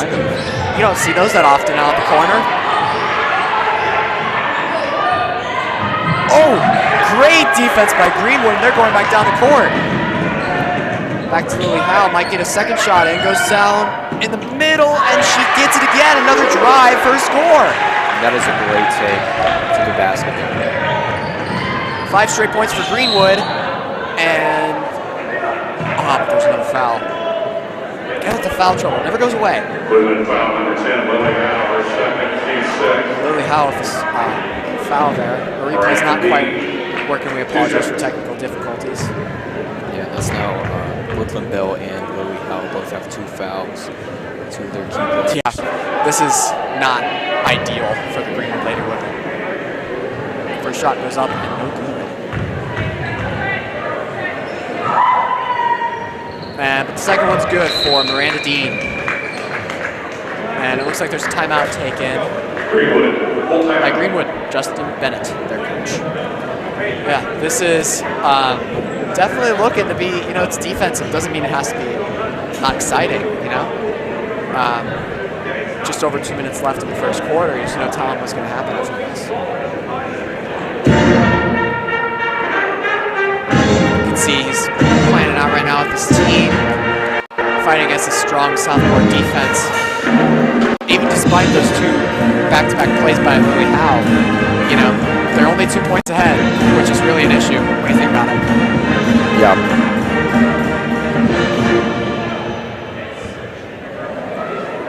We saw the game get a little faster there towards the end, but so far just really been a slow-paced and a defensive game. And I think that's the point of this timeout taken by Coach Bennett, to sort of slow them down, make sure they're still in the right headspace, and that's hopefully how they're going to be playing the rest of this quarter, maybe the rest of the game.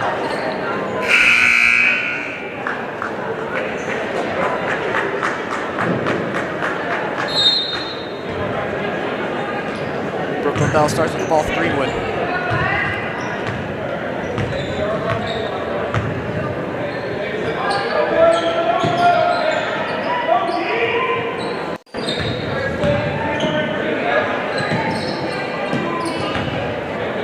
Ball movement around the edge by Greenwood. Great pass to the inside to Quinn Kelly. Easy jumper.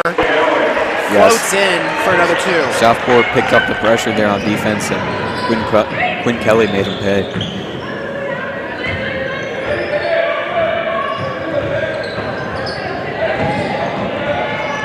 Quinn Kelly on defense now. She's holding up pretty well, and she gets it a block, and Brooklyn Bell pulls up with it.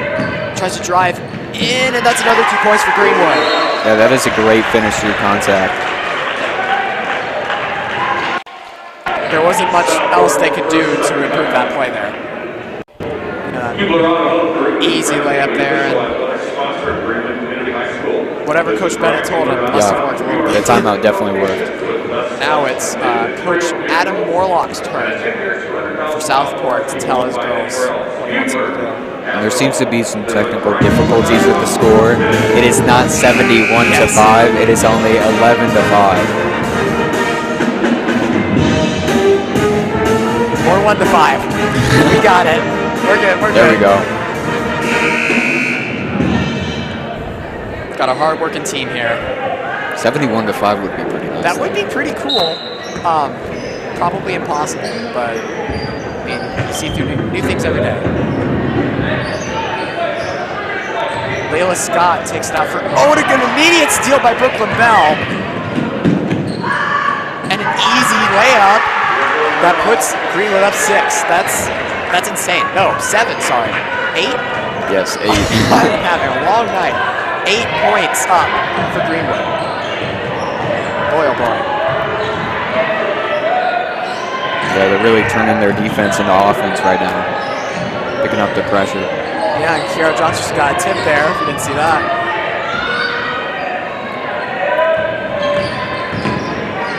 They're starting to figure out Southport a little bit. Yeah, they've really settled down and started to play really well.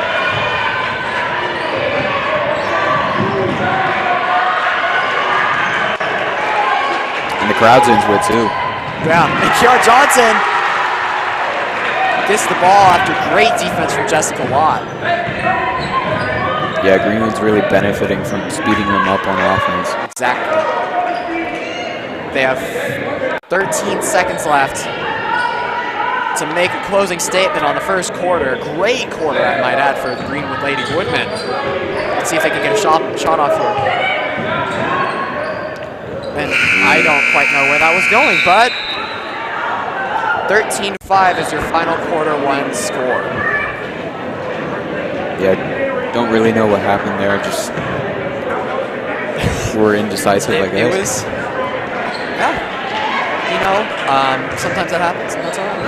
Daniel back from Montevideo is back on February 23rd at 6:30. Yeah, I would like to add, you know, Southport being 9-10 versus Greenwood's 9-9 score record on the season.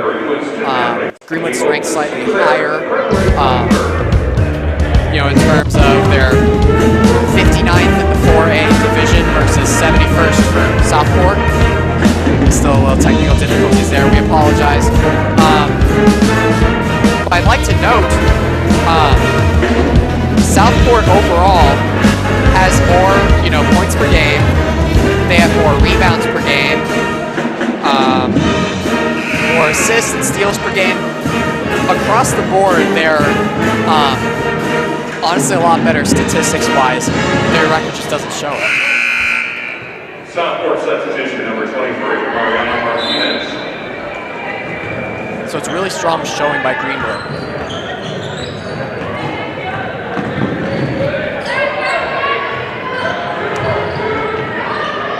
Great drive to the left side by Miranda Dean for an easy two. Yeah, it looks like Greenwood's going to have the height advantage with this lineup out here. Oh, for sure. Yeah, now that you say it, I mean, Brooklyn Bell, I'm pretty sure she's 6 foot even. And Quinn Kelly's not too far off the 6 foot mark either. So, yeah, in terms of height, Greenwood has a lot going for them. Quinn Kelly just fell a bit short, but there's a foul committed by Southport's, I believe, number 23, Mariana Martinez. Southport foul number 23, Mariana Martinez, for first team second, Quinn Kelly, 2 shots. Kelly looking to gain those 2 points back. This is the first one.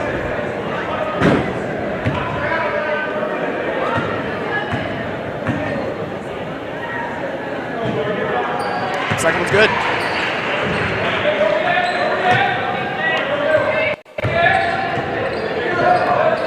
Miranda Dean starts with the ball for Southport. She seems to be one of the better players on their team.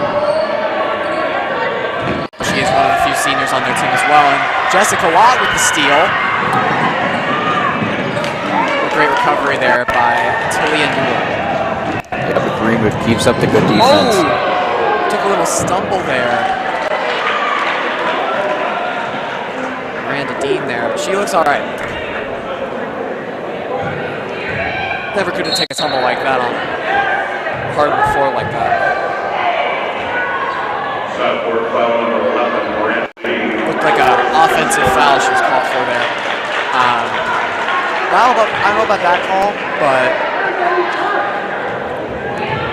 well, we'll take it. I mean, there was a lot of contact there in any case. Looks like a timeout or... Yeah, there might be an injury. Yeah, Miranda Dean does a pretty good fall there. She was taking some time out. Hopefully she'll be all right.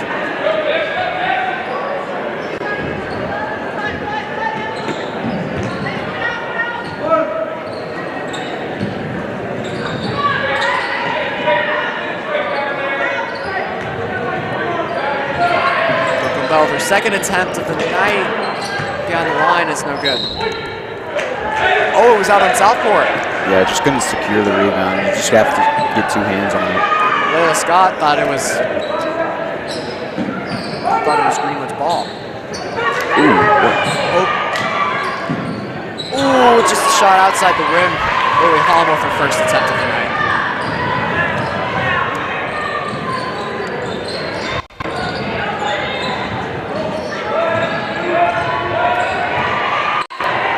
Great pass to the inside.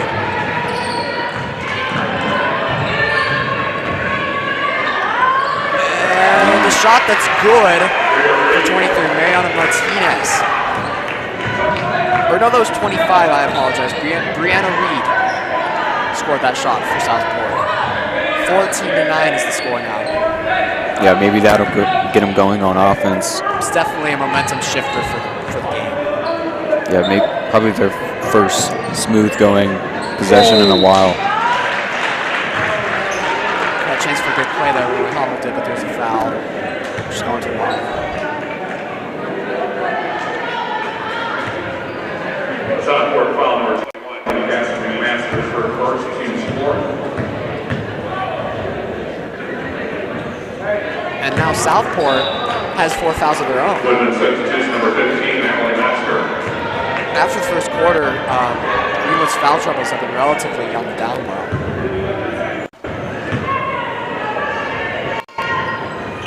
And both shots are no good for Lily Hummel. Southport's going to take that opportunity. Oh, but a pass out of bounds didn't go as planned.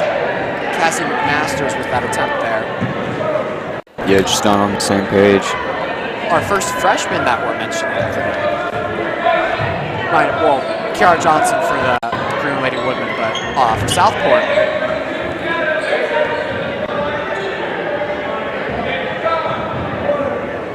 Yeah, Coach Bennett is telling them to take their time on offense.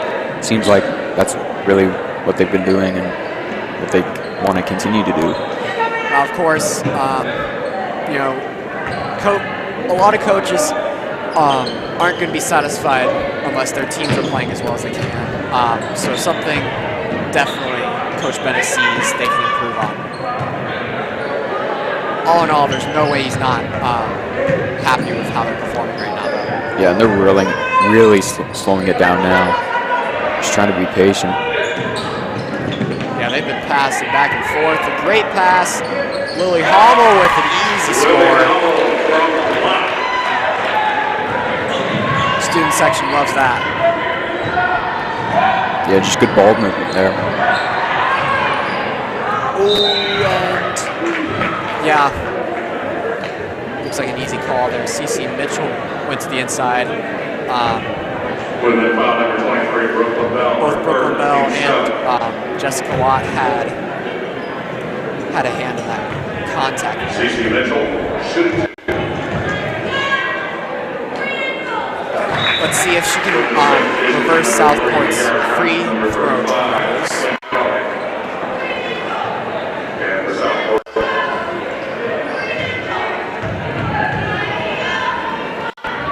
And they're both good.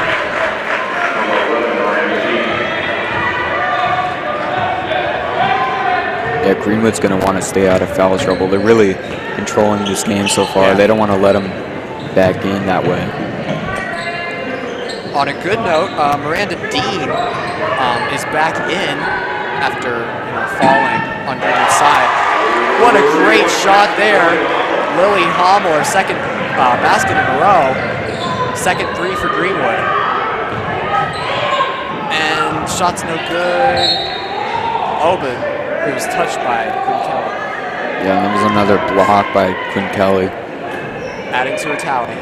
But as I was saying, Miranda Dean went out a little bit earlier, is back in, so she could definitely play a big role. Ooh. Great defense there by Greenwood. The student section's hyped after that one.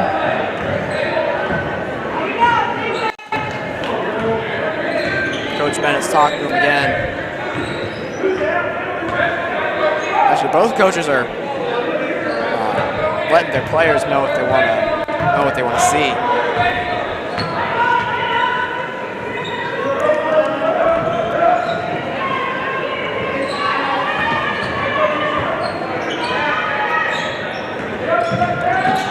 Out the drive to the inside, just to the left of the basket.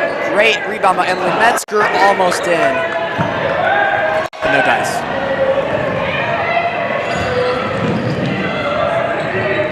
Ooh, great pass, and somehow Southport still has it. It was a great idea, but Cassie Masters just a bit short on that pass there. Same kind and overshoots the layup. CeCe Mitchell. Yeah, that was good ball movement. She's going to want that one back. Yeah. especially the way this game's been going for Southport. 2:30 left in the first half. Turnover for Greenwood.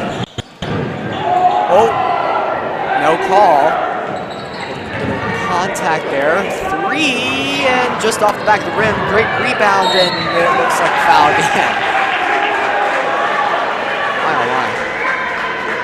That was a great rebound there. Yeah, that is now 8 fouls for Greenwood on the game. And Lily Howe just committed that for her 3rd, which is not what they want to see. Yeah, she's one of their best players.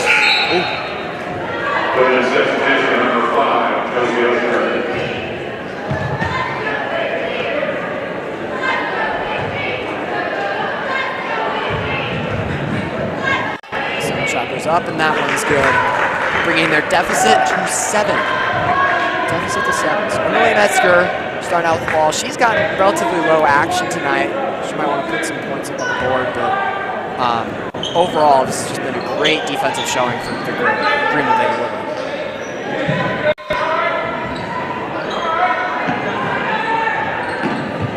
Yeah, they're just going to try to move the ball around, try to catch Southport off guard. Another foul there.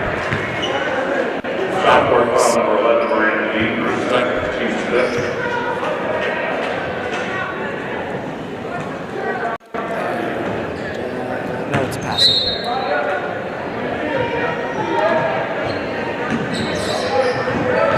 Metzger was switched up, and she foul by Looks like she had someone open, but chose to take the shot herself. It's easy to get things mixed up when you're in the moment.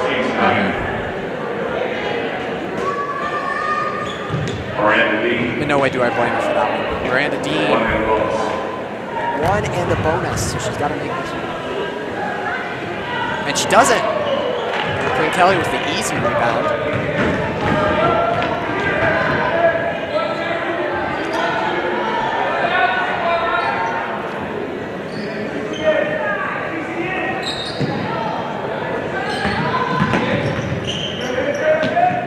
Hommel on the edge, no good.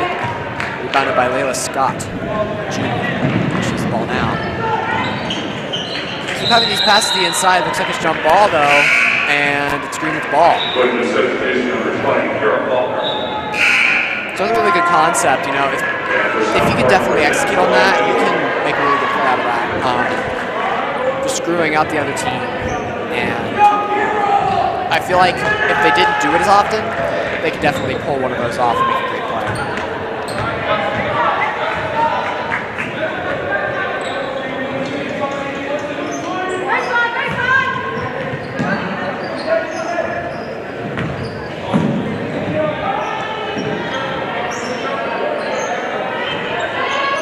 Yeah, I wonder how long they'll hold this ball as the clock winds under a minute. They're going to try and get another minute and a half long possession like the first one of the game. Yeah, I wonder if they'll hold for the last shot. I don't think so. And Kelly takes one there. She rebounds her own shot. Great effort by Quinn Kelly to put one up. My, oh my. And she was right there for that pass there to make sure it wasn't received by CeCe Mitchell. I mean, this is a replay, but... And some more technical difficulties. Greenwood actually leads 21-11 or 21-12. Looks like they're gonna hold this one here. I wouldn't be surprised. They're gonna try and get another buzzer beater shot off. This is the second chance they've had. Hopefully it doesn't go like the first one where they didn't really get a shot off. They have 3 seconds and it's turned over. 3. Oh, it's just off the rim. Back of the rim shot. Had a chance to bring it within 6, but the first half ends with the score of 21-12. Something I wasn't quite expecting. I thought it would be a little bit closer, but nonetheless, here we are. And it's been looking like a really fun time for both teams. Yeah, it should be a good second half.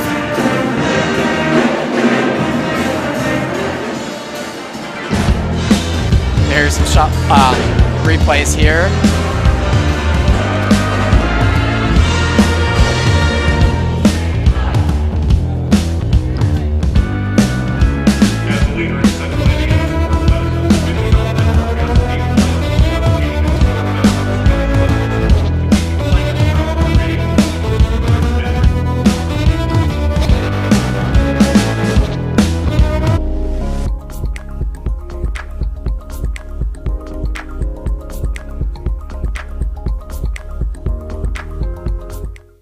Ever wonder where the capital A in Chick-fil-A came from? It started with grade A, top quality chicken. But we believed everything, not just the food, should be grade A. A is for all the little things we do to bring you our best every day. To me, the A in Chick-fil-A is a smile. I want to give the guests a little encouragement, maybe just a little joke that makes them laugh when they come through the drive-thru. We can stay 6 feet apart and have the best air high five. You're good at basement basketball.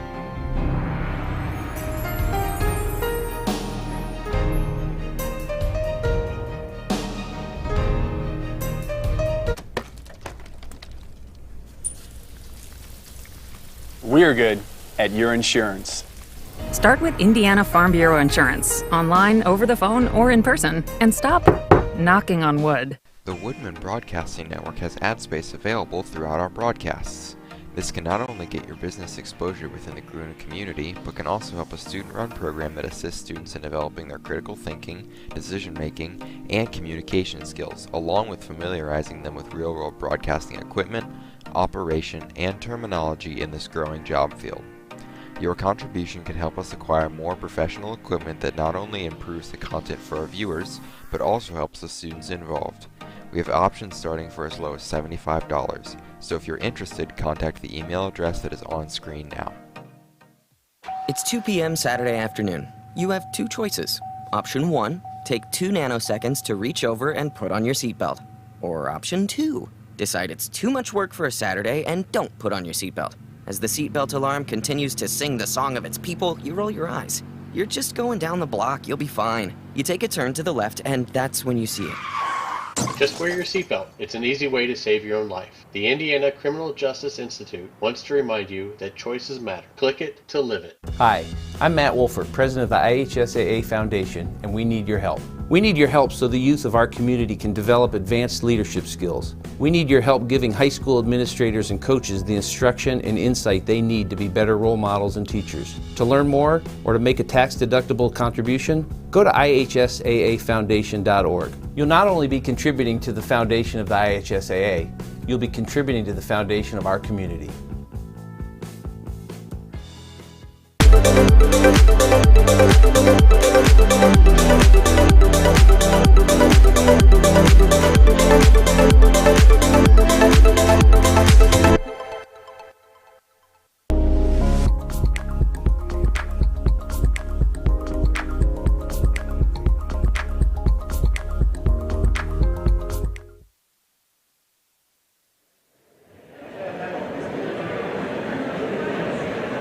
Woodmen Athletics would like to thank Daniel Johnson, local agency owner of Geico Insurance, located in South State Road 135, for his support of Greenwood Community High School Athletics. Carl, other RV.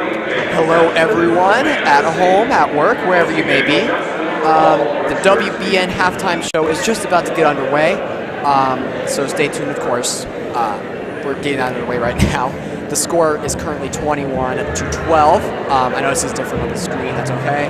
21-12, with Greenwood having the lead at the moment. So yeah, how do you feel about this game so far?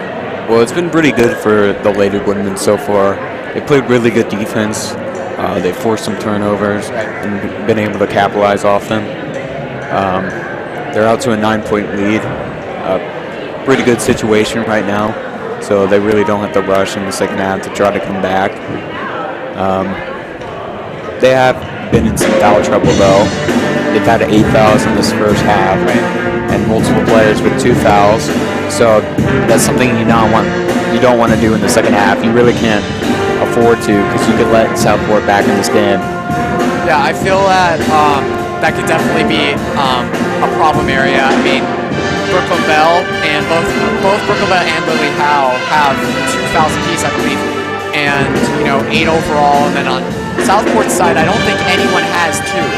If anything, one person has 2 fouls, and they only had 5 or 6, maybe even 4 collectively. So I feel like that really needs to be something they focus on to have a better second half. But overall, Greenwood couldn't have done much of anything else better than how they did. Just doing better than they already have, in terms of offense and defense? Yeah, I think their aggressive defense might have been a little too aggressive sometimes, leading to some fouls, but overall, a pretty good half. Both these teams have similar records, Greenwood at 9-9, Southport at 9-10. So to come out against an opponent who's pretty competitive and play this well, it's a good sign. I really think it's interesting what we're looking at because, you know, these two teams are very similar in, you know, records, and I mean both teams. Greenwood has a 2-3 mid-state record. They're in the mid-state conference, and Southport, being in the Conference Indiana conference, are also 2-3. So I mean, there's not much else you can compare between these two that can get any different. The one difference being Southport overall just has a higher average of stats in terms of steals, points, turnovers, rebounds, all of these different things. But that is also due to the fact that they score more points per game on average. Yeah, Greenwood has really slowed them down on offense. Southport came into this game averaging 43.7 points on offense. They've had just 12 in this first half, so that's a really good sign for Greenwood. Being projected to get 24 in a game, whereas Greenwood's just going to, you know, keep going, get just above their average for this season. So Southport's really got to step up their game on defense and offense, of course, when they have these drives they can capitalize on. I feel like if they do all these things, then they might have be able to stand a chance against this powerful Lady Women team. Something else interesting to look at is that Greenwood has a 2-6 home record, and Southport has a 5-2 away record. But right now, both teams kind of breaking that trend so far. I mean, there are always exceptions, and I feel like this is one of them for Greenwood. So Southport wants to uphold that record that they've had this season. They really got to step up their game in the second half. Also, Greenwood is on a 4-game winning streak, so they'll want to hang on to that tonight. Southport's only on a 1-game winning streak, so it's a much bigger deal for Greenwood to keep going on what they have, because before this streak they were 5-9, and that is a much more drastic record than what they have right now. So if they were to end the season from a 5-9 record to above 500, that would be a very big deal for them. And considering how they started out doing all right last year and ended up 3-15, they really got to step up their game here. So yeah, it'll be huge for them after starting slow to get above 500 this year, especially how they had a rough season last year. It would be huge for them. Yeah. And in just over a minute, we will see if either one of these teams can uphold the trends that they've been setting so far. And we can't wait to see that with you guys. Those of you at home, thank you for tuning in, watching. We've had a chaotic stream today, our first ever doubleheader. 2 senior nights in one night. We've never had it done before. I don't know if we'll ever do it again. Whether we do or not, we're thankful that we were able to make it work as well as it has, and we hope that you can tune in with all the other things that we have planned for the rest of the school year. So I believe next month will be boys basketball senior night, so make sure to tune in for that when that occurs. Hopefully we'll be behind the mic, but if not, we'll still have some part in making a great product.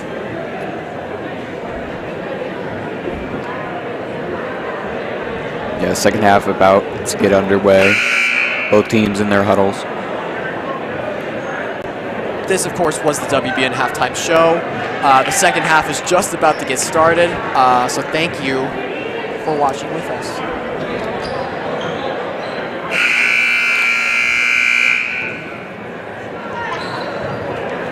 I like it, the not scoreboard cam, this announcer cam.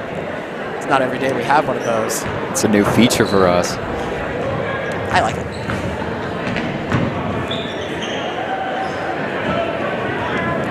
Southport starting out with the ball again. I wonder if the rule is whoever's trailing, because they started the game out with the ball. I know that for a fact. They won the tip. Quinn Kelly with a great steal out of the air.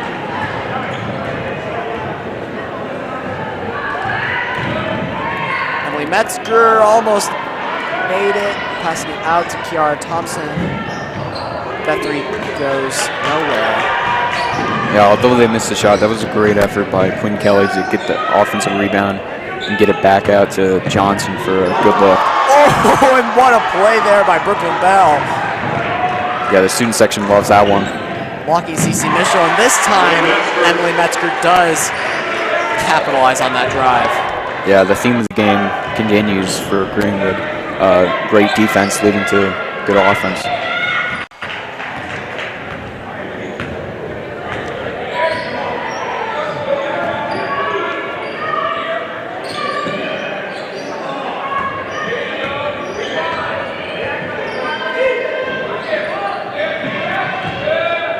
Another three attempt, which goes nowhere for Cassie McMasters.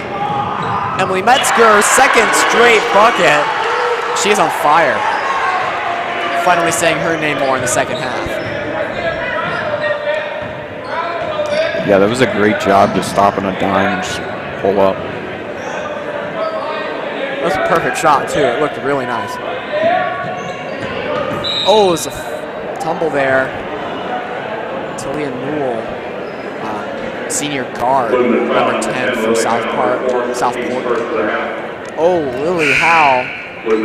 I stand corrected from earlier. She actually had 3 fouls, and that was her 4th, so she has to go sit down because one more and she gets fouled out. Yeah, you really don't want to see this trend continue. Greenwood yet again committing the first foul in both starts of each half, so looks like jump ball and Greenwood ball. Yeah, great effort there by Brooklyn Bell just to dive on that, force the jump ball. Sometimes you don't gotta fight for it, just fall on it and you let everything else happen. And I know coaches love to see players diving on the floor for the ball and making a great effort like that. Quinn Kelly had a chance, she takes it, and a swish, putting another 2 on the board. Yeah, she's had a pretty good senior night so far. There's nothing she can't do. Scores now 27-12, with Greenwood having the lead. 3 attempt, and she was fouled on the shot. That was Layla Scott. Yeah, you really don't want to do that there. Greenwood seems to be in full control of this game, but you just don't want to make an error like that. Don't give them any chances to come back. You gotta capitalize when you can do that. First shot's good. I believe she gets 3 because she was outside the line when she got fouled while in her shot. The first one goes, and the second one goes as well. This is what Southport needed. They needed some sort of chance to score. They got it. Third one goes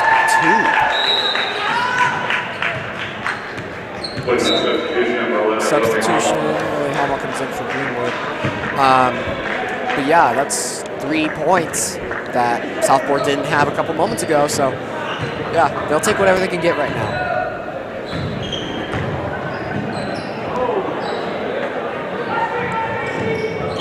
Kelly with the ball.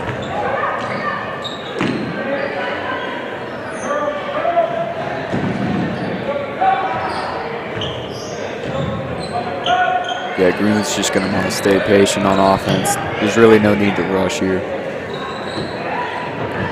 Yeah, they could put points on the board, but they really don't have a lead as long as they keep it out of the hands of Southport. Quinn Kelly with the shot. Just a bit off, but a great read. Oh, no. There's a scuffle on the floor. Yeah, I think that jump ball will put a Southport. Yeah. Great effort, though. Brooklyn Bell was in there. Jessica Watt trying to get the ball. Yeah, on offense for Greenwood, they just want to take their time and take quality shots.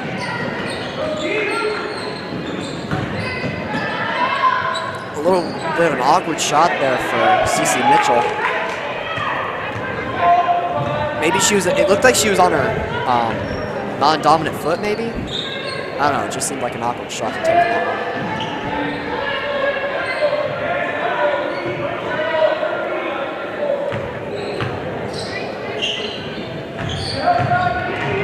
Emily Metzger with the drive, and it's good.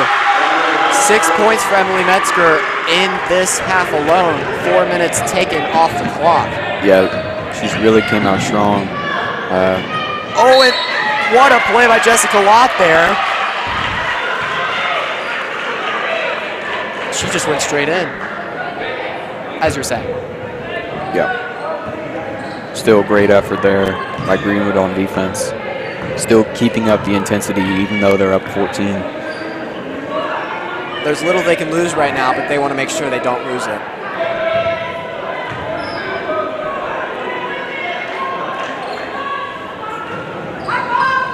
Pass on the perimeter. Yeah, they're really being conservative with their gameplay right now. Great fakes. Very smart by Lady Woodman. Brooklyn Bell with another shot. She misses again. She has yet to make one of those threes. Whereas Lily Howe has made one, but she's fouled out. Or not fouled out, but she's very close. This might be some more foul trouble. Greenwood with the third. Quinn Kelly with the first. Luckily, that's only at first. Yes. And that just shows, too, that's her first foul. She's a relatively clean player, but she can still find a way to be aggressive. As for the shooter at the line, Cece Mitchell,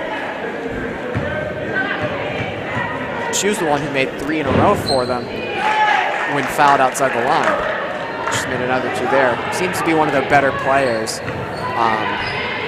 Along with Miranda Dean, who doesn't happen to be on the court at the moment.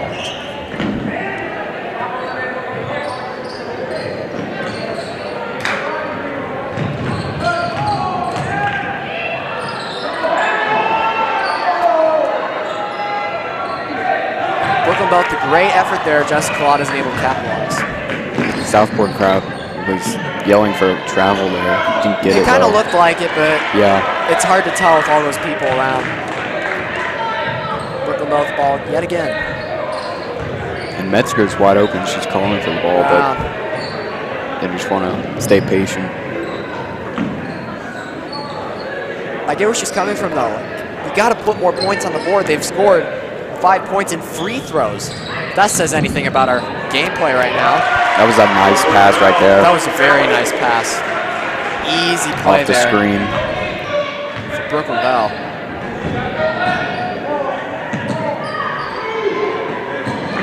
Great defense by Lily Hommel. And Quinn Kelly blocking the shot. Emily Metzger going down. But that might be her third block this game. I would not be surprised.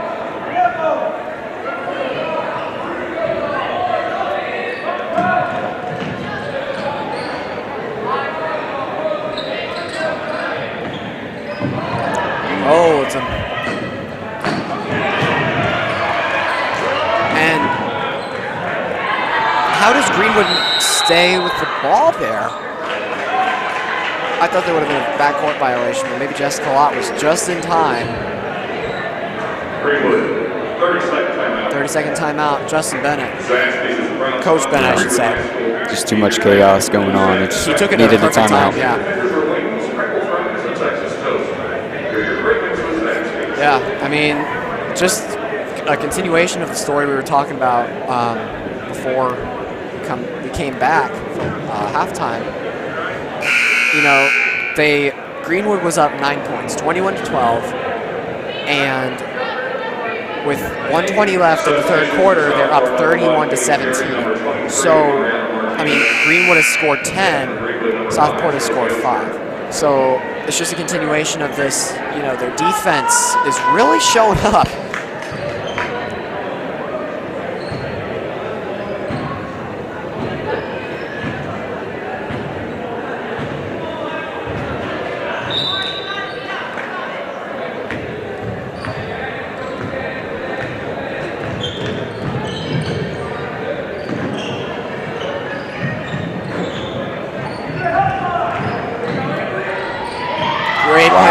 Metzger. Oh my goodness. Yeah, That she's was just feeling it effortless. right now. That's 8 points, I believe, in this third quarter for Emily Metzger.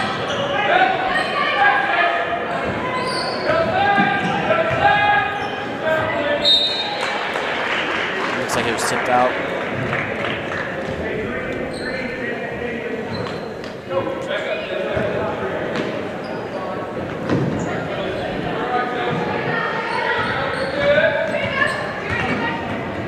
Great pass. And looks like another foul. Woodmen foul number 11, Lily Hummel, her second team. Lily Hummel with her second foul, and she talking to her coach. 4 fouls now for Greenwood and 0 for Southport. We've seen this before. Woodmen substitution number 20, Vera Faulkner.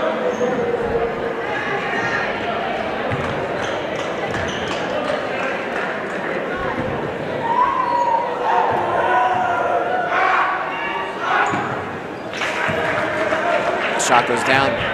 33-18 now. 40 seconds left on the clock.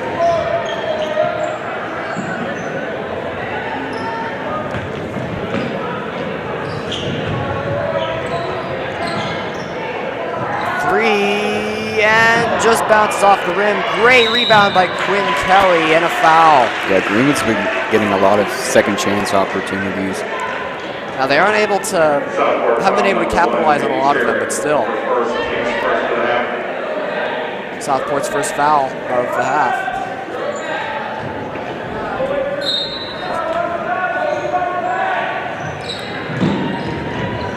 And looks to be out.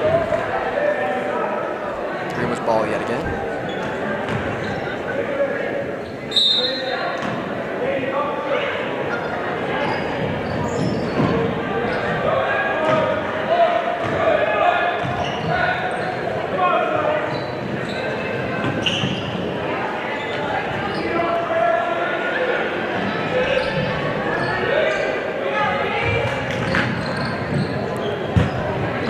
Great ball movement. 5 seconds left. And what a block there. And that's the third time in a row they Layla haven't. Scott. That's the third time in a Yeah. row they haven't been able to get a clean shot at the end of the quarter. Doesn't say much about the rest of their play, but still, something to note.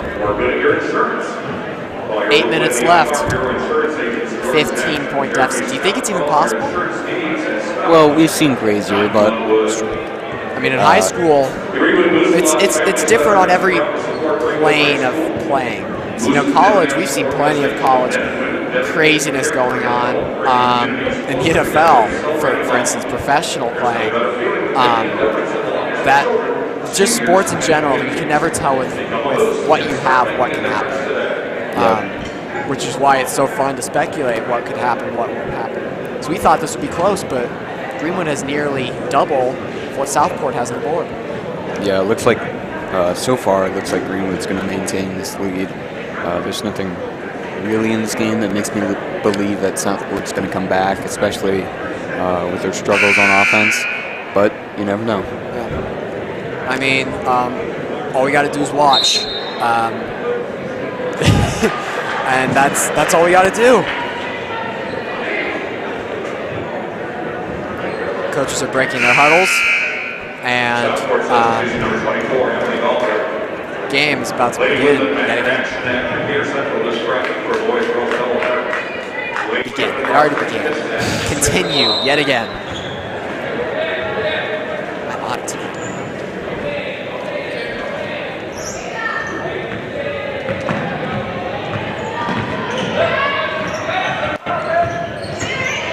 Great drive to the inside. What a shot by Katie Cherry. She shot that behind the backboard, it looked like. Well, that was a wide open three there. Definitely shows they're being patient with their play.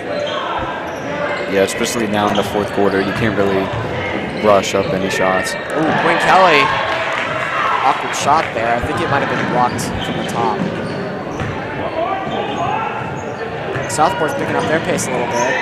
Great pass to the inside, and Quinn Kelly with the great defensive play. Yeah, she hasn't scored too many points, but she's been really effective on defense. Her presence has been showing itself very easily.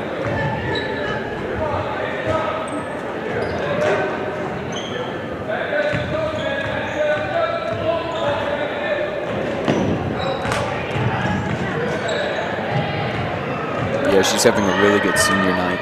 Yeah, for sure. She's had at least 3 blocks. She's had a couple steals. And she's put up some points on the board as well.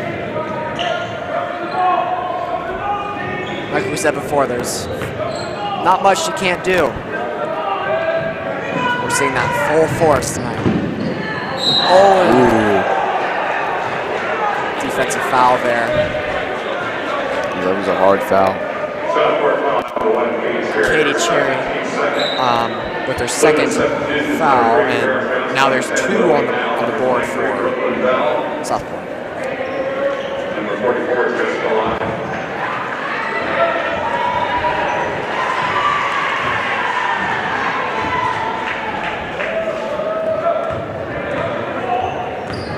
Lily Howe's back in the game. One more foul and she's out. Yeah, she might have to be careful.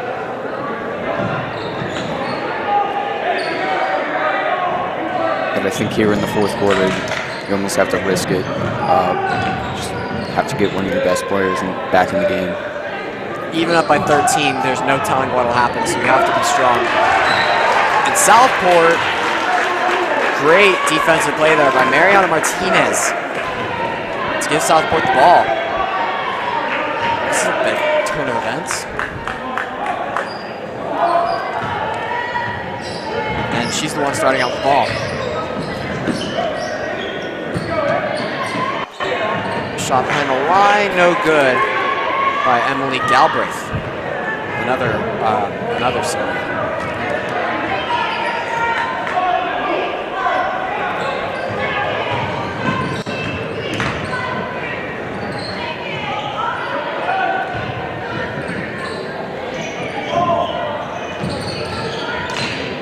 .5:30 left on the clock. They're looking to close out this game. Not too far off, I'd say.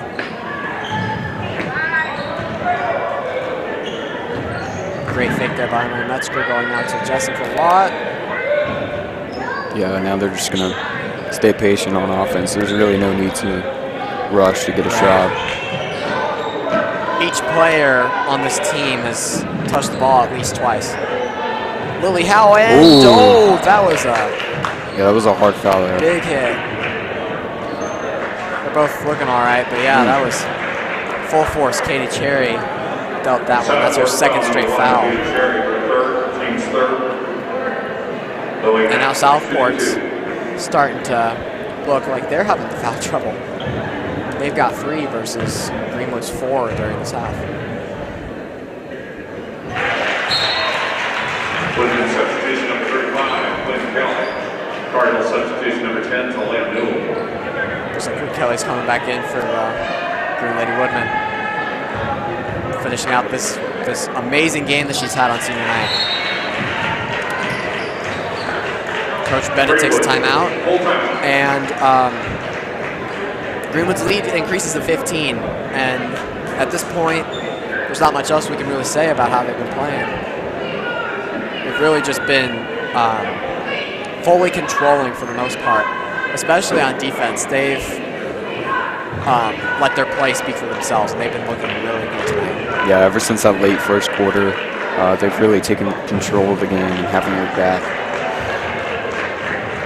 It's crazy to think that, you know, we were scoreless to start out, and we already had 2 minutes off the clock, and then that went into 2-2 with 4 minutes off the clock. I believe it was something around that. Now it looks way different than it did.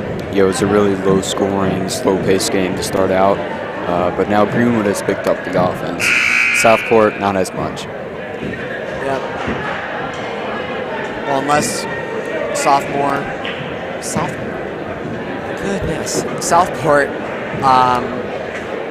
gain some sort of confidence that they hadn't had before to try and get this game back with the time they have left. This will be it.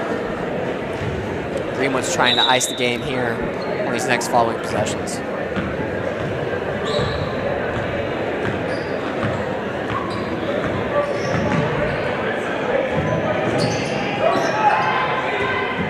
Great defense. Yeah, Greenwood's just Johnson keeping up the defensive still has intensity. the ball, but I believe it was a foul committed by Johnson. Or, no. I think Leila Scott, number 15, might have had some tripping involved. And now both teams have 4 fouls in the half. Yeah, Greenwood has done a better job this half of staying out of foul trouble. Right. Hopefully they can keep that up. It'll definitely reflect Southport's, wanting to get back into this game. They're going to definitely deal out more fouls than Greenwood will.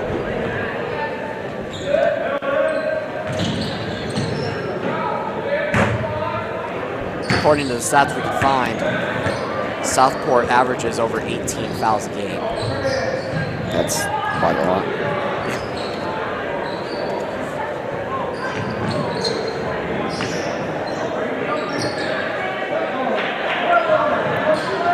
Less than 4 minutes now left in the game. Greenwood's doing a good job of keeping this ball in their hands. Movement there, but Brooklyn Milston got it. Quinn Kelly driving in, and it was no good, but another foul.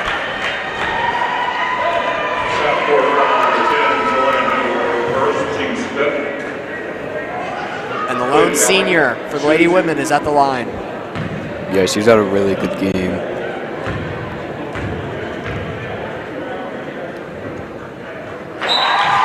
Clean shot.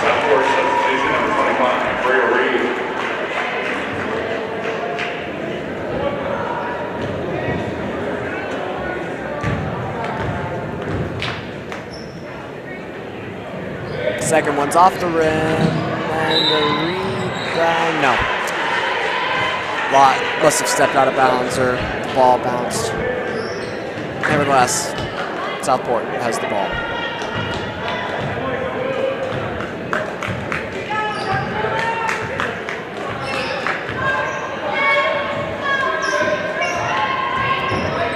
Yeah, Greenwood's going to switch to a 1-3-1 now on defense. Desperate three, which goes off the rim, but it's saved. Saved, but goes into Greenwood's hands. Tillian Newell, I believe, took that shot. Yeah, Southport hasn't really picked it up at all on offense this fourth quarter. They've only scored 2 points in this quarter.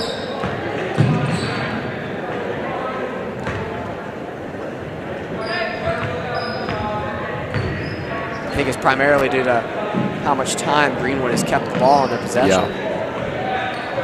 There's nothing much you can do against that, except hope that if you foul them, they miss their free throws, and you get to come back and score a bucket really fast. Unfortunately, that's not how it's gone.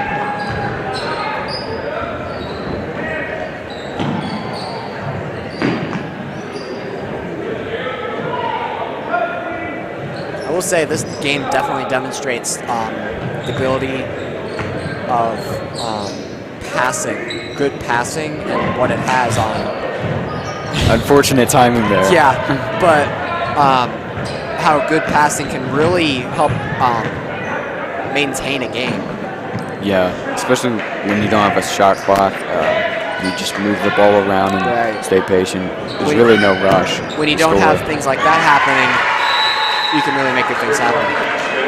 3-point basket there. It's a little bit late there, but Brianna Reed earned 25 with that one. And I mean, that's kind of what they wanted. 149 left, and they're not technically out of it as long as they keep doing that over and over again. I mean, yeah, it's going to take a lot, though. Doesn't look likely with the way this game's been going.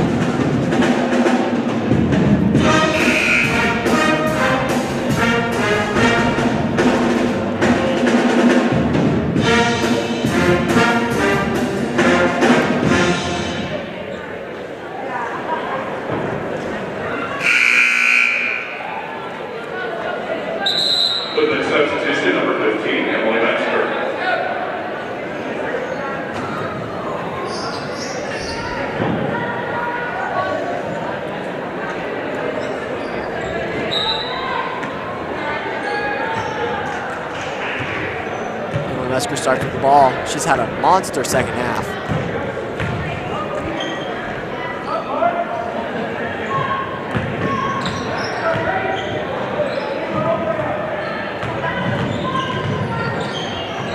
Southport, a little more aggressive defense and a wide open shot that Kiara Johnson does not take. Yeah, you really don't need to take that shot right now at this point in the game. That was a really nice pass from Metzger, though.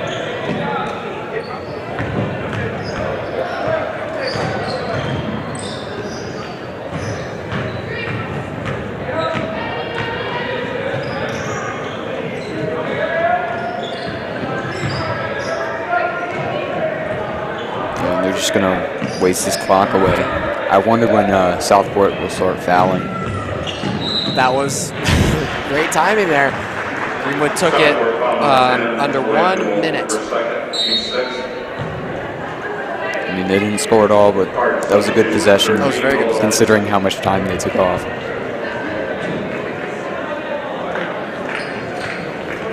It's aggression without showing aggression, and yeah, with this foul, Greenwood maintains there. Oh, it's a backcourt violation. Her footstep beyond the line and Southport ball. Miracles do happen.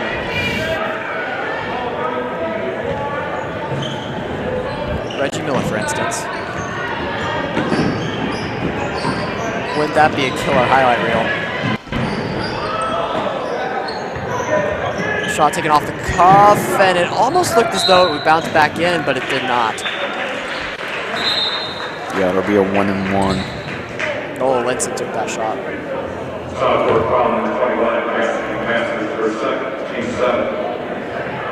Yeah, the roles were reversed with foul trouble this half versus the first half. Let's see if Emily Metzger can continue her reign of terror. And it's no good, and the rebound is not gotten by Quinn Kelly, who's in the vicinity. Southport needs a shot, they did it now, and no good.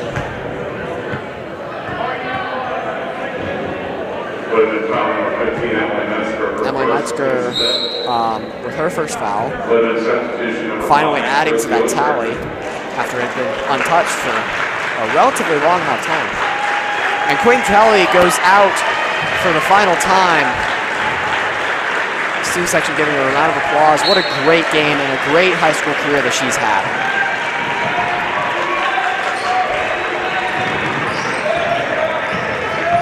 Yeah, I think they wanted to take her out there just to get that round of applause from the fans.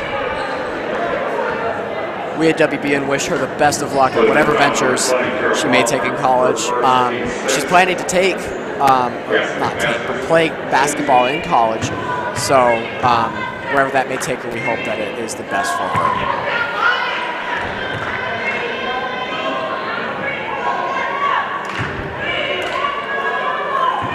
First shot is made by Cassie Masters, and the second one goes no good, but a great rebound, and that's an air ball. Yeah, it looks like that'll do it. Just an awkward shot. Great pass on the sideline. Josie Oshner for her first bucket of the night. A great closing statement.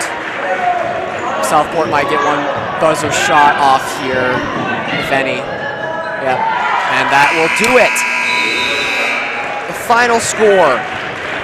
Greenwood 38, Southport 26. What an amazing senior night game, and what a great way for us to end our first ever doubleheader WBN stream.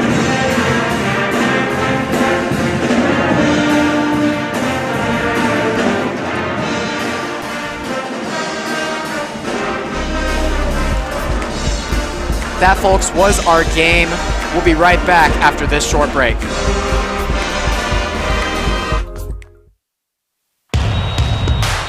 This is your IHSAA. This is your state. This is your high school. This is your athletic association. Fans, I'm IHSA Commissioner Paul Knighty, and we're here to make sure that all of this remains yours. This is your state. This is your community. This is your IHSAA. Ever wonder where the capital A in Chick-fil-A came from? It started with grade A, top quality chicken. But we believed everything, not just the food, should be grade A. A is for all the little things we do to bring you our best every day. To me, the A in Chick-fil-A is a smile. I want to give the guests a little encouragement, maybe just a little joke that makes them laugh when they come through the drive-thru. We can stay 6 feet apart and have the best air high five.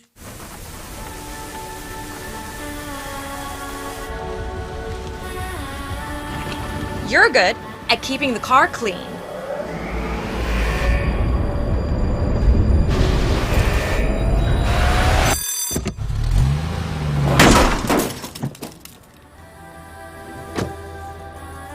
We're good at your insurance. Start with Indiana Farm Bureau Insurance, online, over the phone, or in person, and stop knocking on wood. Want to know what I like best about playing basketball for my high school? I like it because it's a place where my friends get to see me play. I like it because I'm playing for someone besides myself. I'm playing for everybody in my school and every person in my community. Indiana high school sports.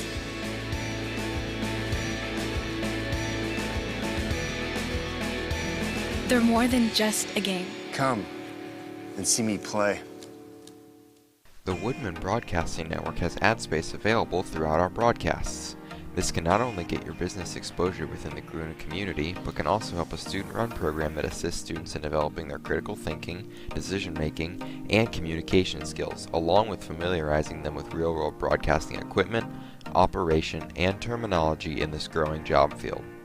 Your contribution can help us acquire more professional equipment that not only improves the content for our viewers, but also helps the students involved. We have options starting for as low as $75, so if you're interested, contact the email address that is on screen now.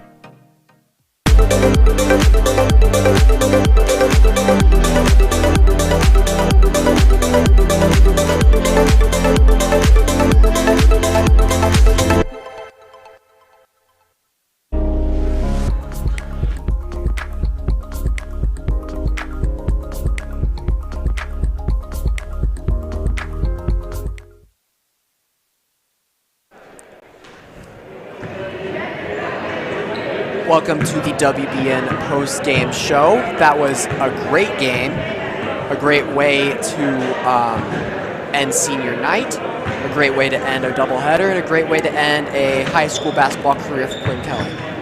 Yeah, it was really a great game overall for the Woodmen. A commanding victory for them to now go above 500 at 10-9, yes, and to continue their winning streak to 5 games. So a really good win tonight.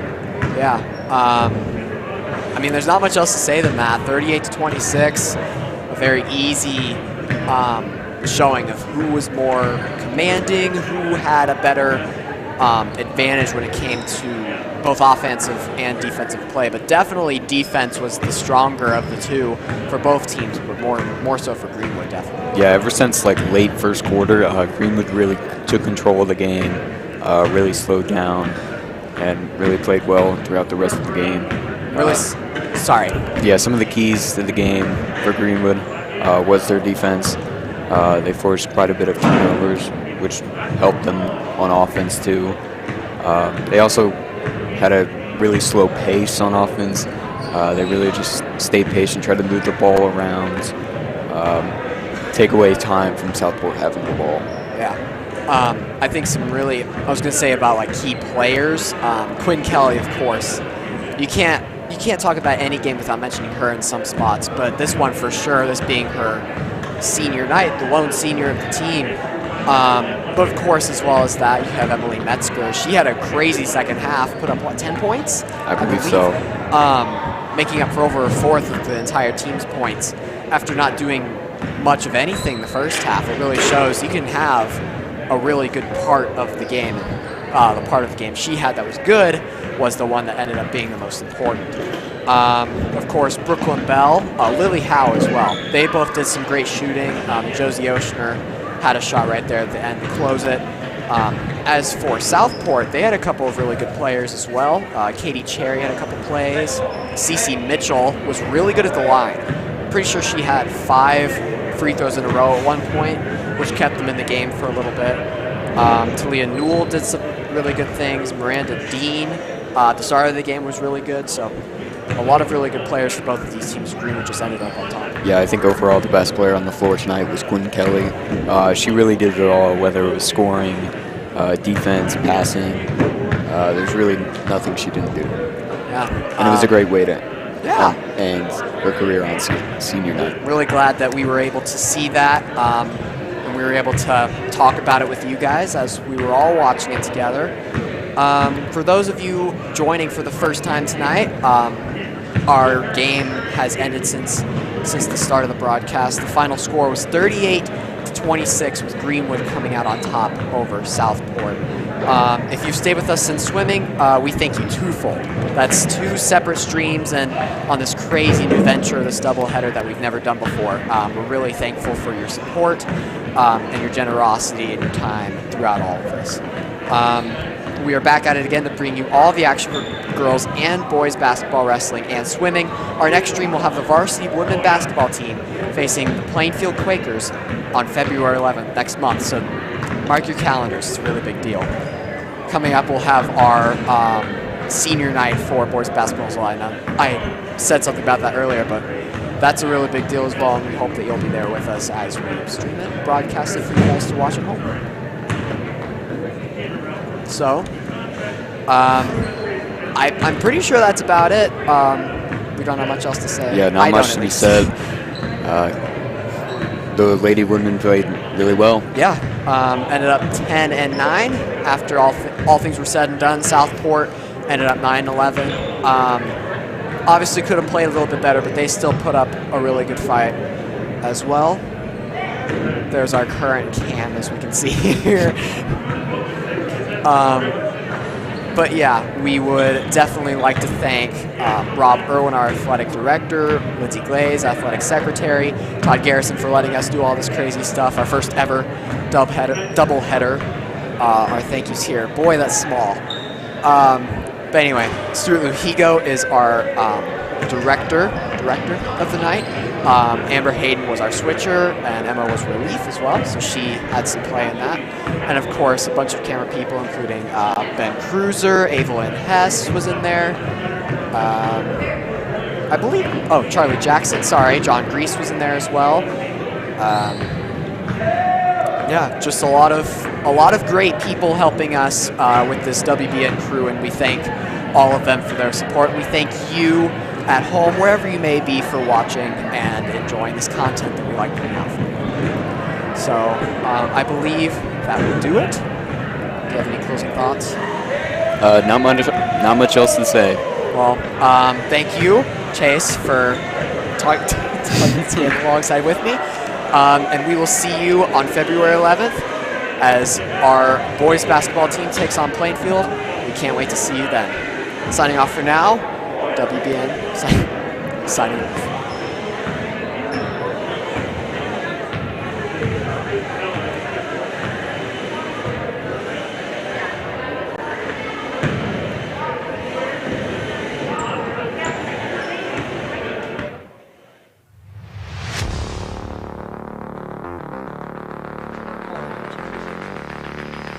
And a touchdown for the Greenwood Woodmen! Great sequence there for the Woodmen. For the 3, it is good. Second touchdown. Winning a volleyball game takes a lot of dedication and hard work. Look at the strength, the attack, the approach, everything. By multiple, oh, fumble!